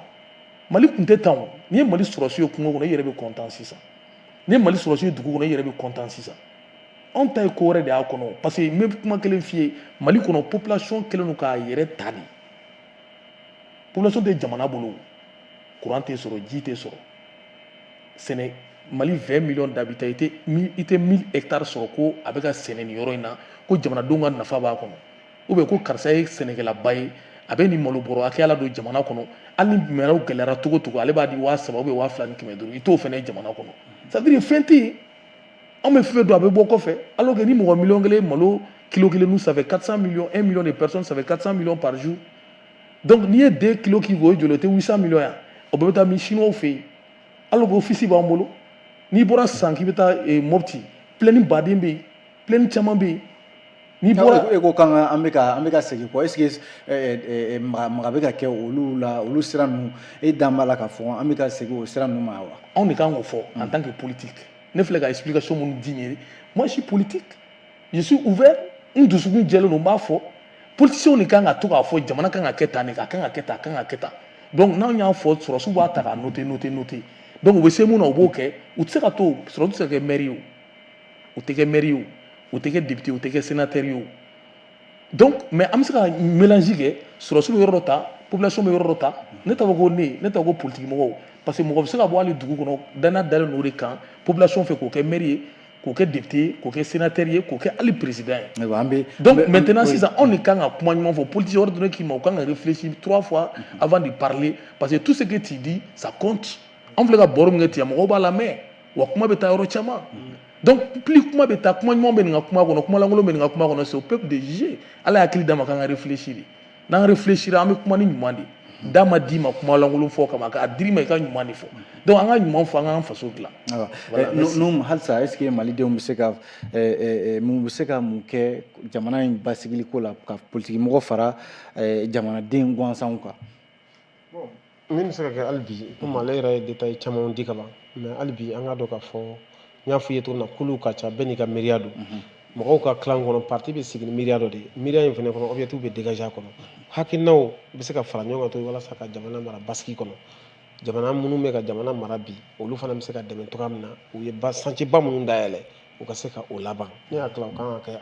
an bɛɛ ka réflexion ye sinon n'i ye ko sama ka taa bolo dɔ kan oui certes jamana marali kalafili o y'an ka constitution ye parce que a fɔra ten n'i bɛ mali mara ko i ka na ni président sigi sira de ye tant que n'an ma bɔ o kɔnɔ an tɛ se k'o ta ka bɔ débat kɔnɔ diyagoya don mali marali kɔni taali ye kalafili bolo ye mais comme il a dit an bɛ wagati min na sisan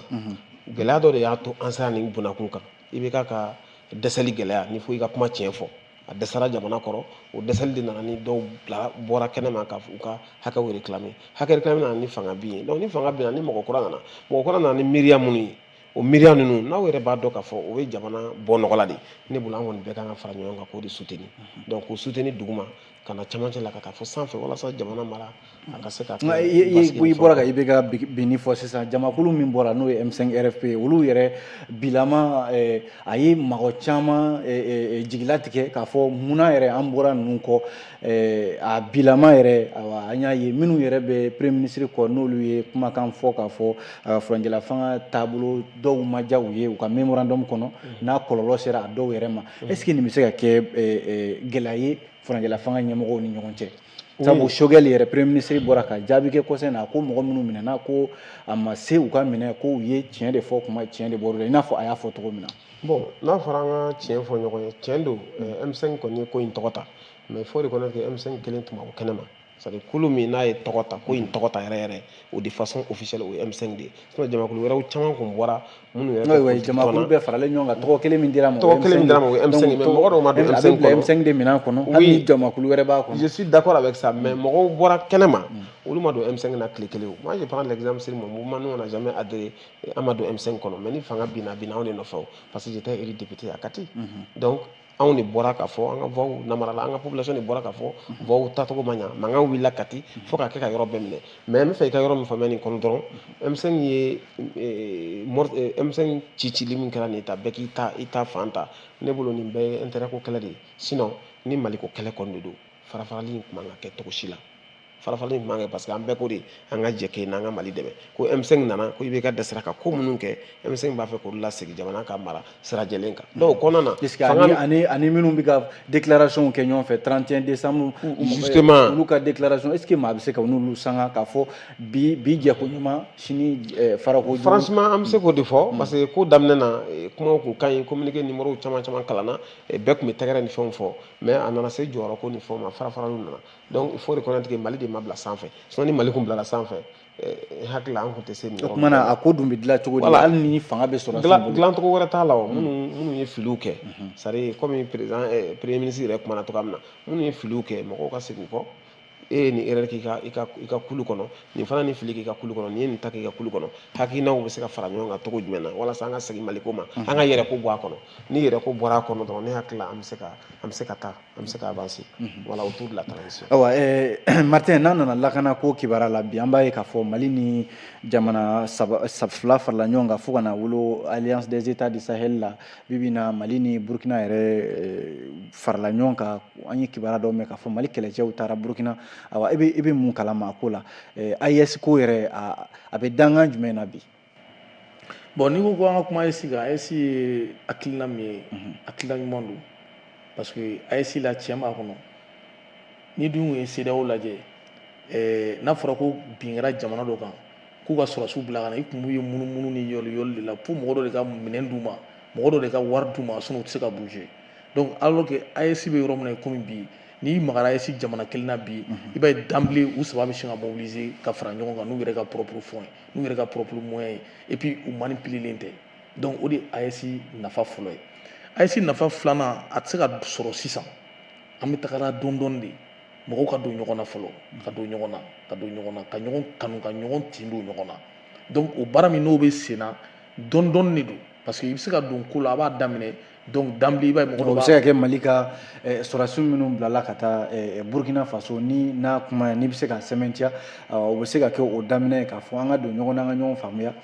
Bon Burkina sɔrɔsiw fana nana yan u nana ka na opération kɛ ka Mali dɛmɛ yan kɛlɛ dɔw la ani terroristes ka kɛlɛw la. Donc o ma kɛ MINUSMA ka. Non MINUSMA ta tɛ kɔsana in na Burkina sɔrɔsiw bɛ ka na Mali la yan u yɛrɛ depuis ko daminɛ u y'a fɔ Mali sɔrɔsiw bɛ taa sigi Burkina sɔrɔsiw bɛna sigi Mali la n'u ye kɛlɛ kɛ u bɛ se ka don frontière bɛɛ kɔnɔ k'u sigi o opération ɲɔgɔn gɛlɛmanw mana na tantôt tel que les 3 frontières là u ye opération dɔ kɛ yen nɔ u bɛɛ de tun bɛ ɲɔgɔn fɛ o la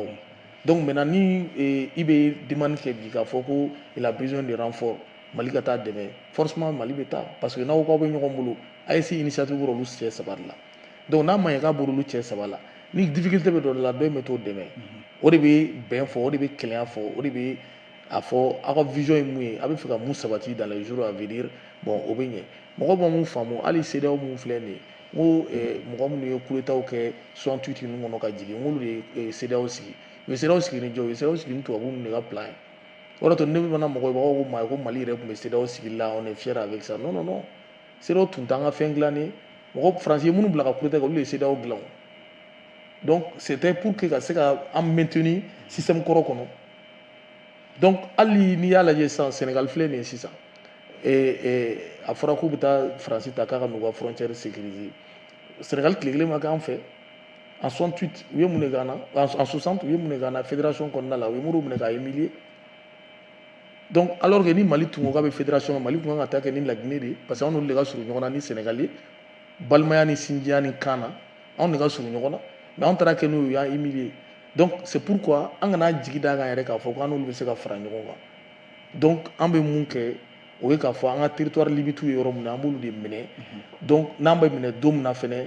hali ni AES bɛɛ bɛ fara an kan de an ka yɔrɔ minɛ parce que kɛlɛ min bɛ Mali da la bi il faut voir ninnu bɛ ka essayer ka anw encercler cogo min na ka taa force dɔ sigi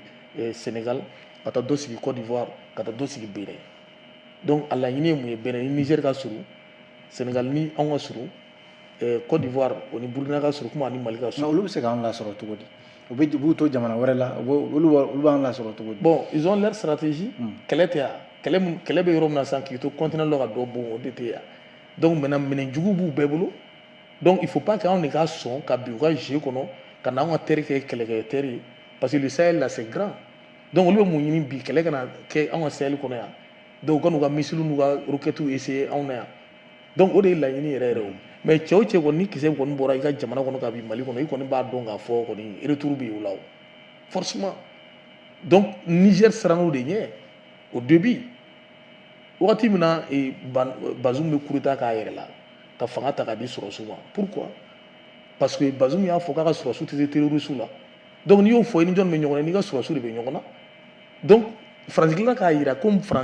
Niger olu de ta ye donc maintenant o kɛlɛ ninnu o fɛn minnu nana sisan ils étaient obligés ka na fara Mali ka Mali k'u dɛmɛ u ka ko kɔnɔna pour ka se ka sauver ka bɔ nin ko in kɔnɔna la mais aujourd'hui an n'olu tɛ ɲɔgɔn bolo donc maintenant sisan jamana o jamana ni Niger tun sɔnna ka Faransi ka base sigi parce que an kɛlen k'u gɛn k'u bɛ t'u sigi yen Américains fana k'u bɛ t'u sigi u bɛɛ tun bɛ taa ɲɔgɔn sɔrɔ yen donc objectif tun bɛ kɛ mun ye ka Mali bombarder ka Burkina bombarder donc est ce que Niger bɛ se k'anw fila ka bombardement fɛnɛ kɛlɛ kisɛ kunbɛn Niger tɛ se k'o kunbɛn o Niger était obligé ka na nin système kɔnɔ voilà la vérité. non ale fana ye sira di u bɛɛ lajɛlen. voilà donc maintenant sisan ale ni ninnu fila bɛ fara ɲɔgɔn kan donc an bɛ kɛ 3 ye n'an kɛra tura ye faransi kelen b'an cɛla yen nɔ a bɛ boli. D'accord ouais nous AES ko in na a bɛ se ka a nafa bɛ se ka kɛ mun ye est ce que e ɲɛ b'a la bi ko Sahel ka bon kosɛbɛ frontières ka bon ayiwa Mali sɔrɔdasiw ni Burkina ni Niger taw u ye hakilila kura minnu ta kɔsa in na ka sɔrɔdasiw gɛn an y'a mɛn Niger yɛrɛ kɔsa in na k'u ye u ka gazi ko walima pétrole ko k'a bɔ k'u faransi tɛgɛ bɔ a kan awa nin ye ko dɔ daminɛtɔ ye jamana saba in fɛ wa. D'abord an bɛ foli kɛ fɔlɔ mɔgɔ minnu ye hakilina sɔrɔ ka AES sigi parce que i k'a dɔn k'a fɔ ni jamana minnu n'u ye AES sigi olu bɛɛ lielen don kungoba kelen de la min wele ko défi dɔ de tun b'a jamana in bɛɛ kelen kelen kɔnɔ n'o ye défi sécuritaire ye o défi sécuritaire nin u b'a dɔn ni jamana kelen kelen n'i y'i kɔkɔ da a la a bɛ kɛ e de la sabula jamana kelen kelen bɛɛ ka bon Burkina yɛrɛ ka dɔgɔn dɔɔni sinon Mali ka bon Niger ka bon n'a kun fɔra ko ka terrorisme kɛlɛ an dɔrɔn k'an kɔkɔ da la a bɛ kɛ baara y'an bolo anw ni CEDEAO tɛ tuguni an n'an kɛrɛfɛ jamanaw tɛ donc n'an ye kulu wɛrɛw sɔrɔ minnu ni an ka taabolow ye kelen ye donc an farala ɲɔgɔn kan ka AES sigi walasa o gɛlɛya min bɛ an da la an ka jɛ k'o kɛlɛ ɲɔgɔn fɛ n'a kɛla o kɛra ko in nafama belebele de ye wa o fana kɔfɛ kɛlɛ yɛrɛ fana kɔfɛ fɛn wɛrɛw b'a kɔnɔ mun bɛ se ka tɔnɔ lase a jamana kelen kelen bɛɛ ma. mais anw Sahel jamana wɛrɛw bɛ yen minnu tɛ AES la i n'a fɔ Mauritanie ni jamana wɛrɛ minnu bɛ yen ka taa Sénégal fanfɛlaw la est ce que n'olu sen ma don ko in na a ko banna fɔlɔ. bon n kɔni bɛ mun f'i ye sabu kɔsɛbɛ in na ani Mauritanie cɛ an ye kibaruya dɔw mɛn Mauritanie ka dugukolo dɔw ani Mali kuma misɛnnin dɔw tun b'a kɔrɔ nka. Effectivement, mais le monde est un jeu d'intérêt. Bɛɛ bɛ hakɛ dɔ nin a bɔra ka histoire dɔw lakali Mali ni Sénégal tun y'a daminɛ a ma ɲa Mali ni Burkina ni Côte d'Ivoire fana tun y'a daminɛ a ma ɲa o bɛɛ kɛra histoire la ka tɛmɛ mais bi bi in na minnu ka intérêt lilen don ɲɔgɔn na olu de farala ɲɔgɔn kan donc o fara ɲɔgɔn kali in dɛ o bɛ taa wolo fɛn min na o de ye ka kɛ kuluba ye kulu min ni a bɛ se ka kɛ sababu ye ka tɔw sama ka don n'o ye Mauritanie n'o ye Sénégal ye walasa ka kulu in ka fanga bonya peut-être. oui Martin ko ani Sénégal tɛ se ka ɲɛ ala i n'a fɔ Algérie fana Mauritanie ninnu bɛɛ ye jamanaw ye bi minnu yɛrɛ i t'a miiri k'a fɔ k'u ni Mali bɛna se ka jɛ jɛkulu dɔ kɔnɔ. n'i y'a bila histoire kɔnɔ ale bɛ ka mais quand on place ça dans un contexte géopolitique diyagoya don dɔ la ni AES ko sabatila ka tɛmɛ nin kan Sénégal bɛ n'i yɛrɛ sɔrɔ a kɔnɔ parce que Sénégal ka intérêt ni Mali ka intérêt économiquement on est lié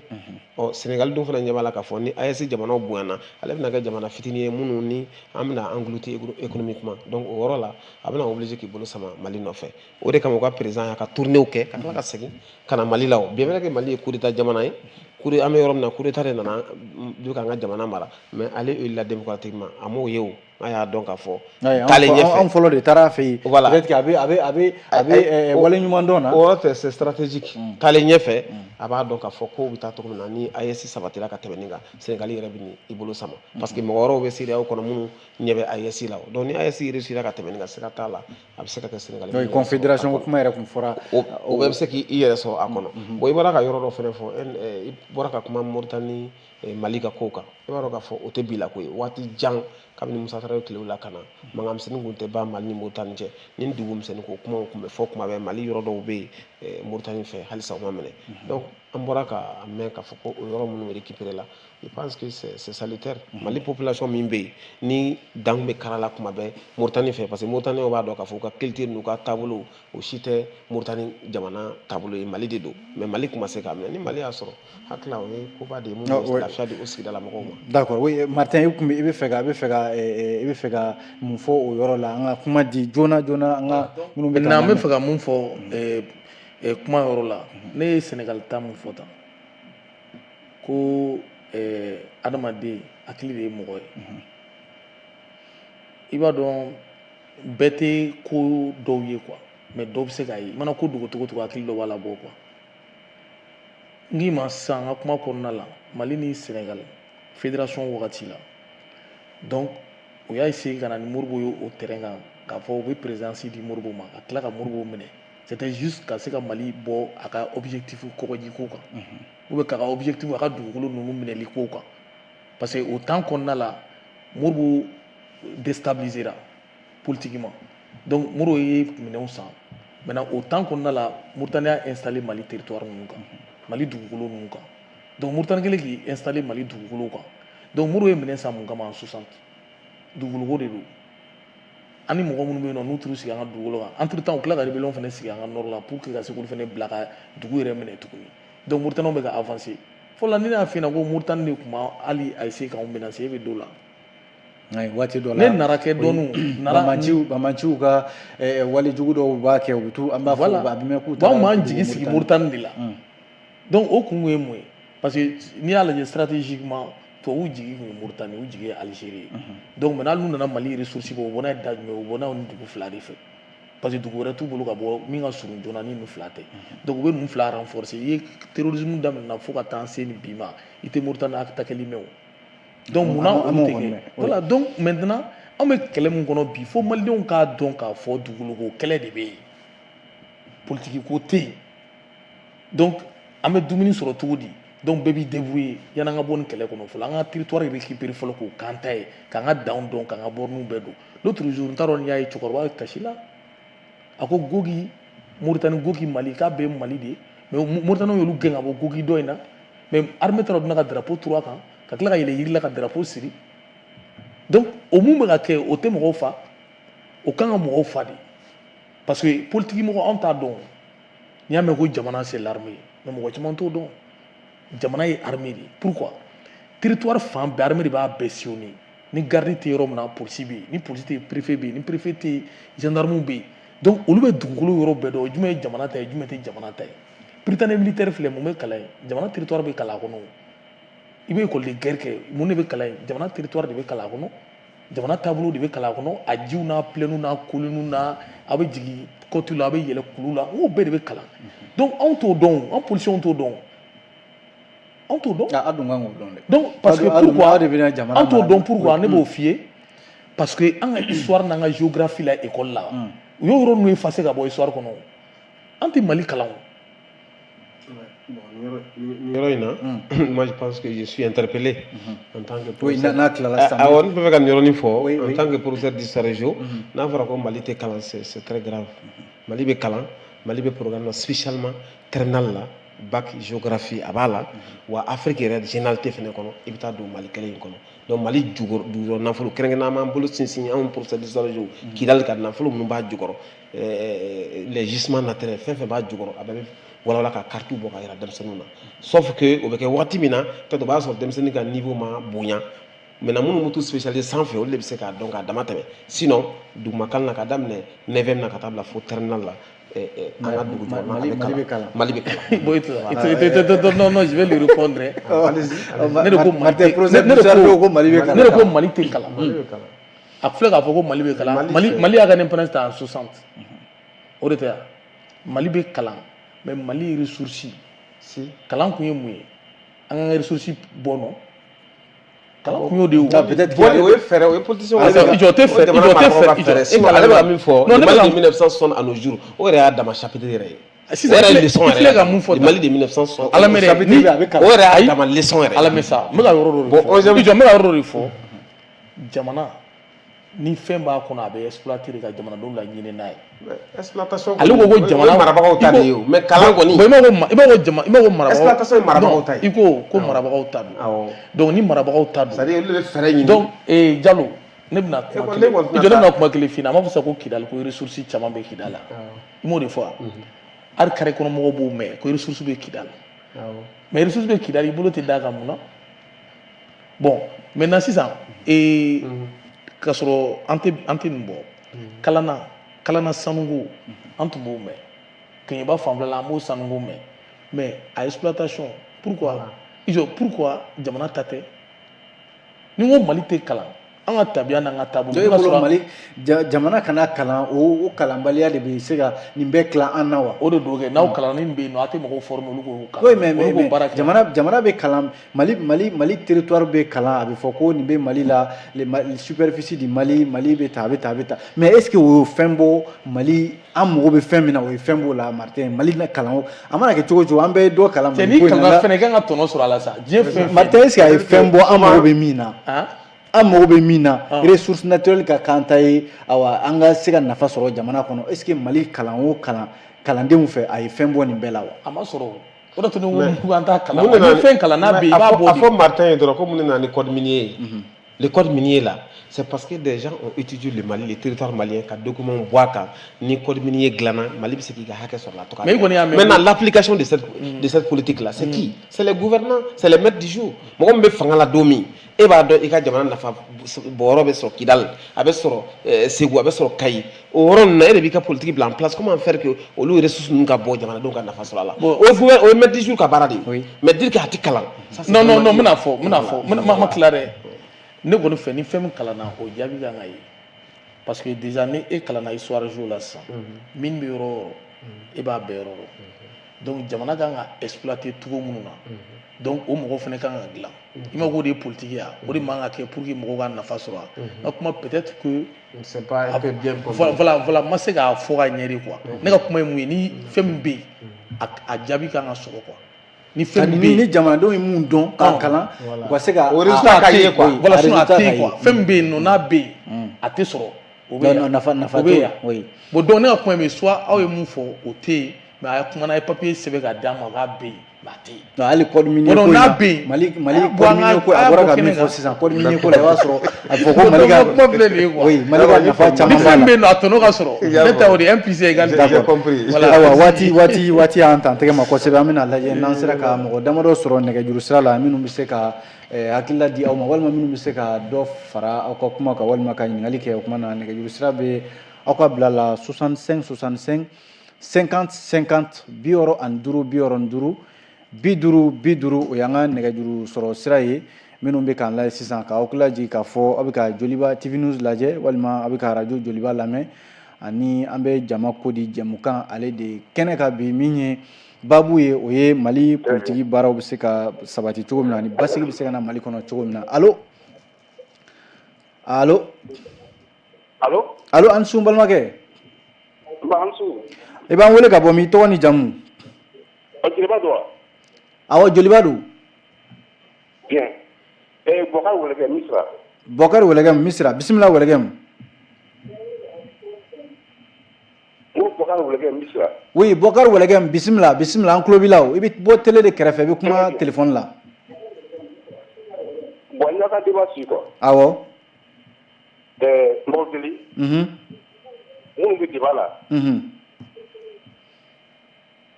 no oui en klobila mon bi débat là aha mbodeli pourquoi hakili daga boko l'AES Alliance militaire des États du Sahel. Alliance des États du Sahel. Pourquoi objectif Ah d'accord, ok. Alliance militaire.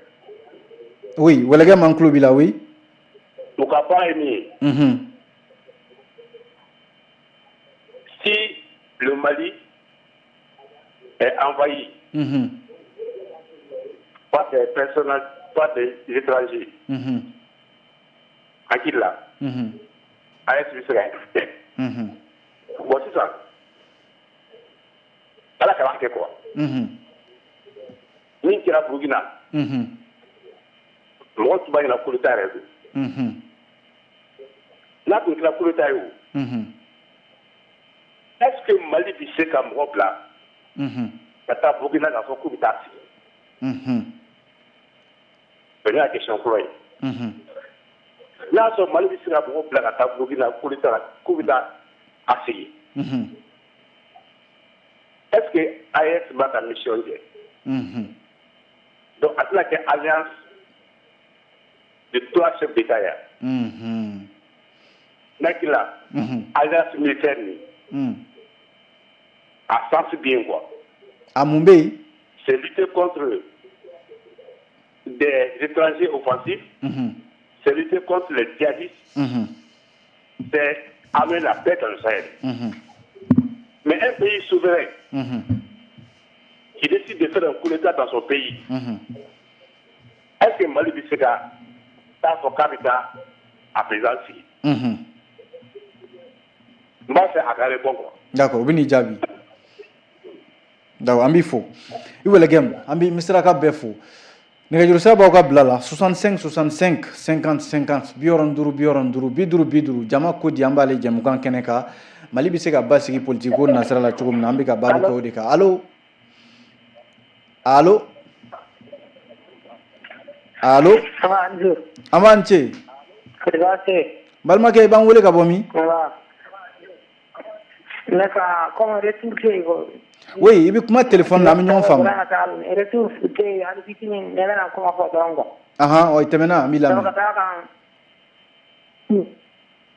tɛmɛna an b'i lamɛn awa retour t'ale bolo ni mɔgɔ min b'an wele i bɛ kuma téléphone na n'i y'an sɔrɔ ka ban kuma téléphone na o la kumakan bɛ falen ka ɲɛ n'o tɛ n'i ye télé lamɛn awa an bɛ kuma min fɔ o tɛ se e ma joona allo allo awa somɔgɔw bɛ di i b'an wele ka bɔ min i tɔgɔ ni jamu allo oui an tulo b'i la n balimakɛ n'i tɔgɔ ni jamu i b'an wele ka bɔ min baasi foyi tɛ i b'an wele ka bɔ min Mamadou Traoré don ka bɔ Tombouctou ka bɔ Tombouctou bisimila Mamadou ne b'o wele ka bɔ Tombouctou Mamadou Traoré oui Mamadou an y'i ka kuma mɛn an b'i lamɛn Tombouctou oui an tulo b'i la o Mamadou i bɛ ɲininkali min b'i fɛ walima ni min b'i fɛ i b'o fɔ Amérique c'est le pays Amérique allo ne ko i b'a fɔ i kɛ invité Amérique c'est le pays le plus puissant du monde le militaire t'a la ka diriger civil de démocratie de olu dun ka militaire olu dun ka militaire de ɲɔgɔn tɛ di bɛɛ la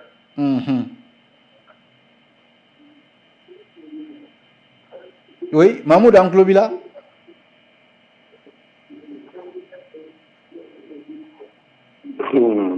allo d'accord ok an y'a faamu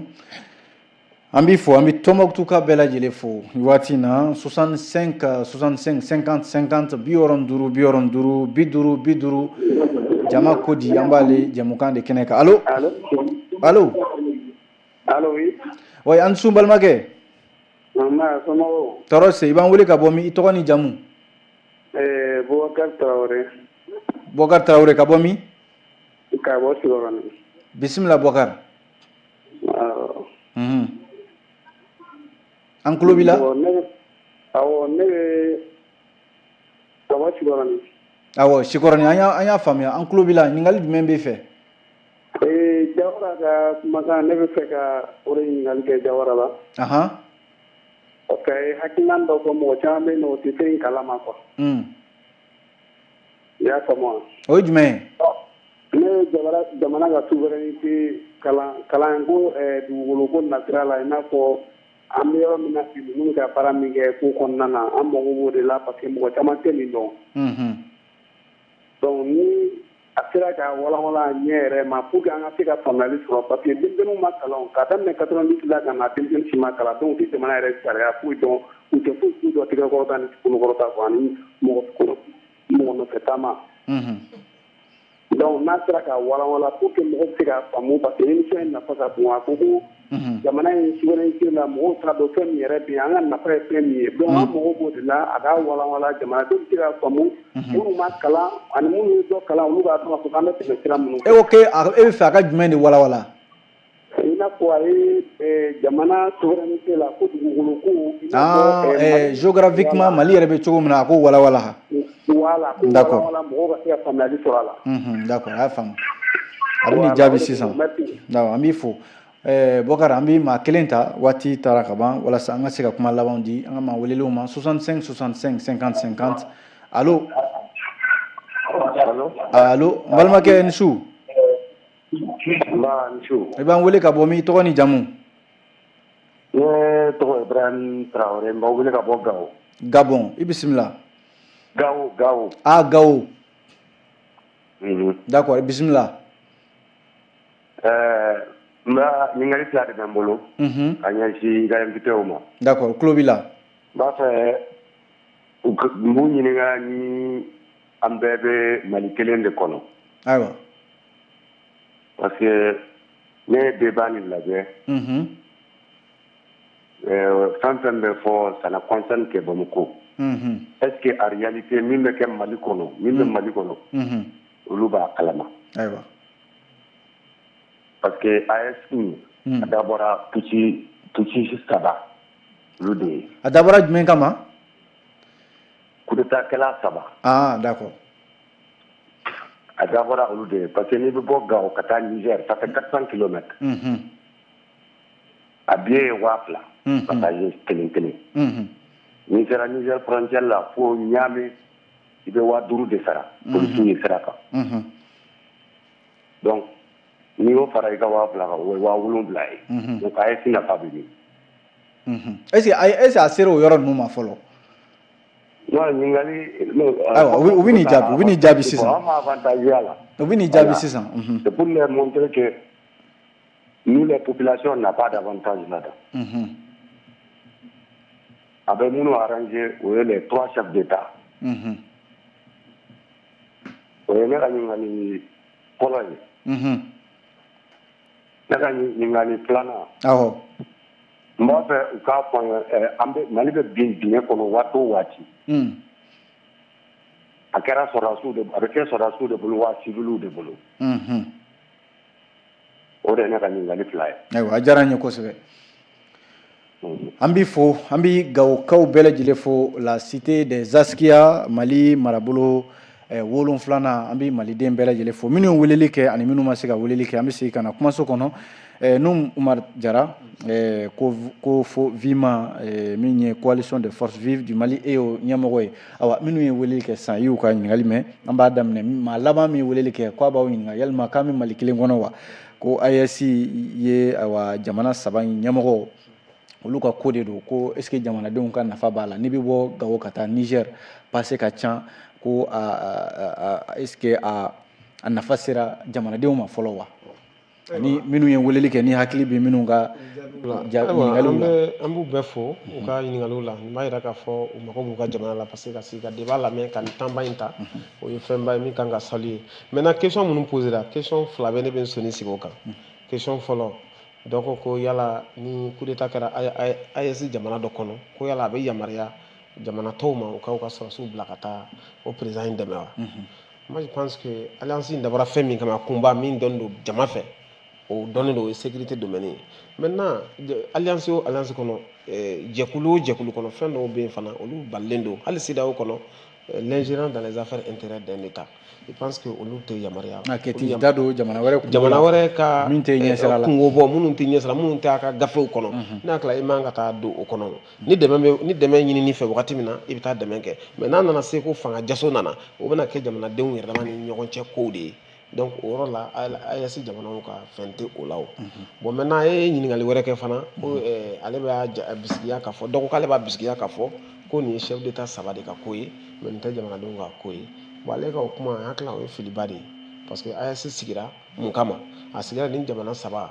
gɛlɛya dɔ de b'u bɛɛ da la o gɛlɛya in ye insécurité terrorisme kɛlɛ de ye donc an ka jɛ ka ɲɔgɔn dɛmɛ an fangaw kɛ kelen ye walasa ka terrorisme kɛlɛ ka bɔ an da ne hakili la AES sigikunba dɔ fɔlɔ o ye an dun bɛ yɔrɔ min na ko bi o bɛ ka secours apporter ɲɔgɔn ma Burkinabé bɛ na Mali dɛmɛ Maliens bɛ taa Burkinabé dɛmɛ Mali bɛ taa Niger dɛmɛ wa menace ma bɔ extérieur la comme l'avait dit Martin menace ma bɔ extérieur la jamana wɛrɛ fɛ a kɛra jamanabaw ye minnu développé don a kɛra jamana misɛnninw ye a kɛra hali CEDEAO yɛrɛ n'a jamana ka ca ni AES jamanaw ye wa ni se b'u ye ka tɛmɛ AES kan menace fɛn fɛn kɛra ne hakili la AES jamanaw bɔra k'u kɔkɔ da k'u ka menaces kɛ ka tila k'a jira k'a fɔ menace dama tɛ u labɛnnen don ka taa kɛlɛ kɛ walasa ka AES jamanaw k'u dɛmɛ ne hakili la mɔgɔ tɛ se k'a fɔ o la ko AES ko dabɔra chef d'état kama maintenant min bɛ fara a kan ko an ka min d'a ka kuma kan dɔrɔn n b'a fɔ dɔrɔn a kun ka d'an ye n b'a bisikiya k'a fɔ AES kan k'a ka alliance ye hali bi ka a renforcer ka taa domaine wɛrɛw la surtout le domaine économique ka kuma o kan ani la suppression des barrières douanières n'o ye fɛn minnu bɛ an ni ɲɔgɔn cɛ sigi frontière ko la ka se ka olu nɔgɔya hakili la a kun kan ka kuma a président est-ce que AES yɛrɛ ka baara tɛ ka ɲɛsin o dɔw ma a ka confédération baaraw la voilà o baara ma ban donc AES sigira sisan a bɛ baara caman na baaraw ma ban tɔn sigira sisan ne ko tɔnba minnu bɛ mun bɛ san 10 san 20 bɔ ne ko min sigira sisan ko ka se k'o baara bɛɛ ta k'o kɛ yɔrɔnin kelen o fana ka dɔ ko alliance des états ko alliance des militaires a bɛ n'a fɔ finitigiw dɔrɔn ka yɛrɛjɛkulu de don dɔ y'o kuma fɔ bon n'ale y'o kuma ne y'o de fɔ an nakun y'o fɔ tɔn yɛrɛ sigira o fɔlɔ de kama kɛlɛ ko gɛlɛya de b'an da la terrorisme ko gɛlɛya de b'an da la donc ni alliance bɛ kɛ a kan ka soni kan ka sigi fɛn fɔlɔ min kɛ o de ye lakana bɛ se ka na jamanaw kɔnɔ basigi bɛ na jamanaw kɔnɔ bingalikɛlaw bɛ se ka bɔ an da la cogoya min na ne hakili la o fɔlɔ de don maintenant n'o bɔra yen hakili la tɔ ninnu bɛ na et puis a volet ninnu hakili la u b'u attaquer domaine caman kan hali ni a bɛɛ ma lawaleya fɔlɔ an kɔni bɛ se ka o de fɔ. o kuma na ne yɛrɛ bɛ min fara a kan AES kɔfɛ e ɲɛ b'a cogo la sabu nin bɛɛ bɛ furancɛla fanga de kɔnɔ ni furancɛla fanga banna AES ko dɔw ko a kuma kɔni bɛ fɔ ten nka fanga tɛna k'a la bilen e ɲɛ b'a ko la cogo di ni furancɛla fanga bɛɛ kɔfɛ. La gestion d'un état c'est de la continuité il n'est pas dit que ni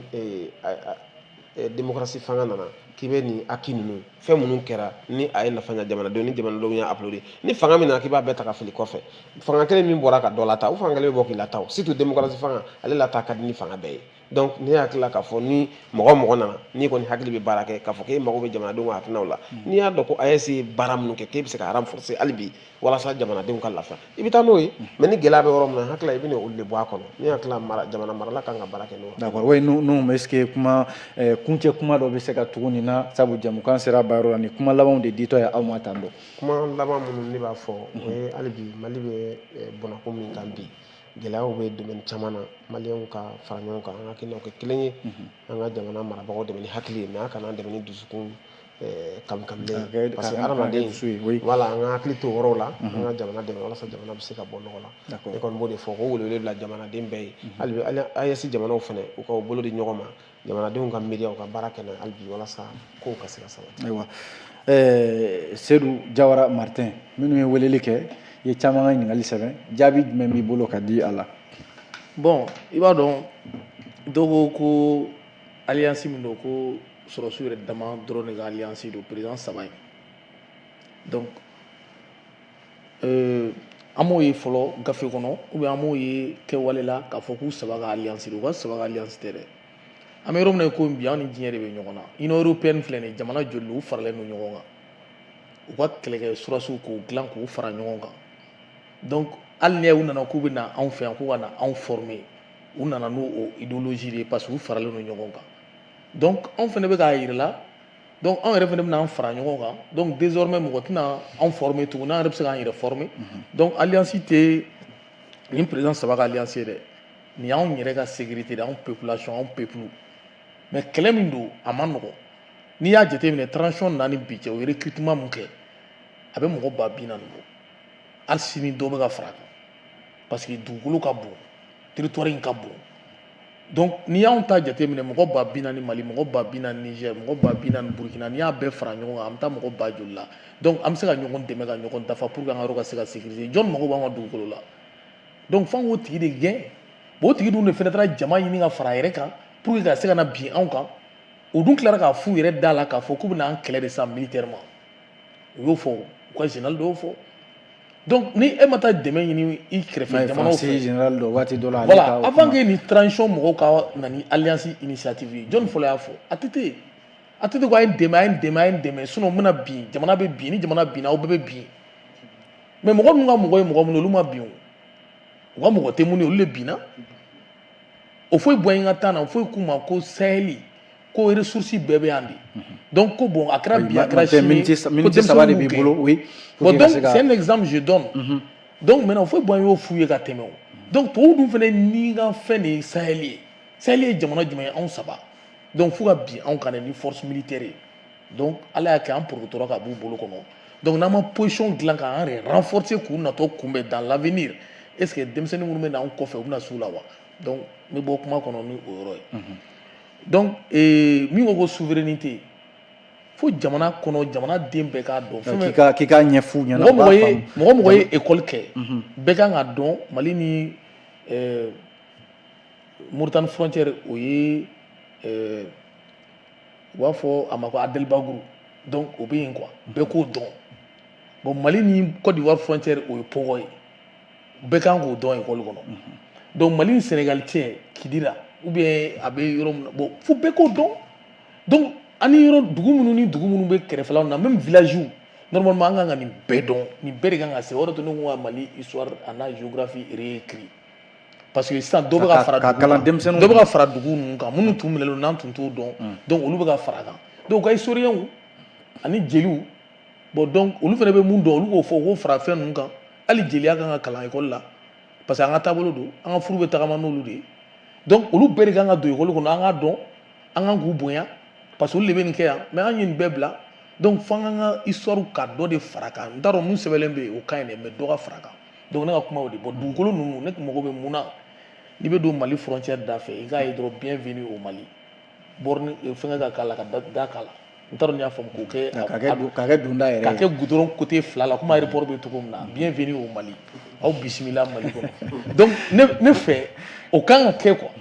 donc o ye kelen ye filanan an ka polisi minnu bɛ sigi o frontière donda ninnu na k'u ka yɔrɔ dilan ka ɲa ni gendarmew parce que an bɛ t'u sɔrɔ bugustubaninw de kɔnɔ donc an ka b'o kɔnɔ ni mɔgɔ min donna an ka dugu da fɛ dɔrɔn a k'a dɔn k'a donna jamana kɔnɔ ko jɛmukan banna voilà donc n bɛ bɔ kuma la ni yɔrɔ mun ye an ka kɛ Mali fɛ an ka kuma ɲuman fɔ dɔrɔn de solution ye bi n'an tora kuma jugu fɔ la jugu b'an minɛ ayiwa ala k'an kisi o jugu tɔɔrɔ ma jama ko di jɛmukan an balimaw an b'an sosoro yan an bɛ foli aw ma kosɛbɛ Seydou Diawara Martin e ye parti Lumière pour l'Afrique o ɲɛmɔgɔ ye an ka kɛnɛ kɔnɔ an b'i fo kosɛbɛ ka taa se Nuhum Umar Jara ma min ye coalition des forces vives du Mali ko fo Vima ale fana tun bɛ an ka kɛnɛ kɔnɔ yan min ye jama ko de ye an tun bɛ ka kuma basigi bɛ se ka na Mali kɔnɔ cogo min na politiki mɔgɔw jamanadenw sɔrɔdasiw jamana ɲɛmɔgɔw bɛɛ bɛ se ka i jɔyɔrɔ fin cogo min na nin de tun ye an ka baabu ye bi awa ne yɛrɛ tɔgɔ ko Amadu Jalo Bokar Tarawele Grand B ale bolo tun bɛ nɛgɛ karafe la radio fan fɛ Lamini Kulubali Salimata Ouedraogo Morlaye Touré ani Augustin Eshubi a yɛrɛ nana ka bɔ Benin an b'a fo kosɛbɛ a ye baara daminɛ a kun taara sɛgɛn lafiɲɛbɔ la kumana an bɛ foli d'a ma kosɛbɛ anw de jɛra bi ka jama ko di jɛmukan lase aw ma ni Ala sɔnna sini sibiri segin bɛ kɛ ni jɛmukan kelen kan nɛgɛ kanɲɛ 9 waati kari fana nɛgɛ kanɲɛ 10 waati segin bɛ kɛ ni jɛmukan kelen kan an b'aw bɛɛ fo dan tɛ foli min na an ma ɲinɛ segukaw kɔ olu b'an lamɛn radio Joliba sanfɛ yen nɔ 100.1 an b'a fɔ Segu Sikɔrɔ ani Balazando k'u bɛɛ ni su Ala ka su hɛrɛ caya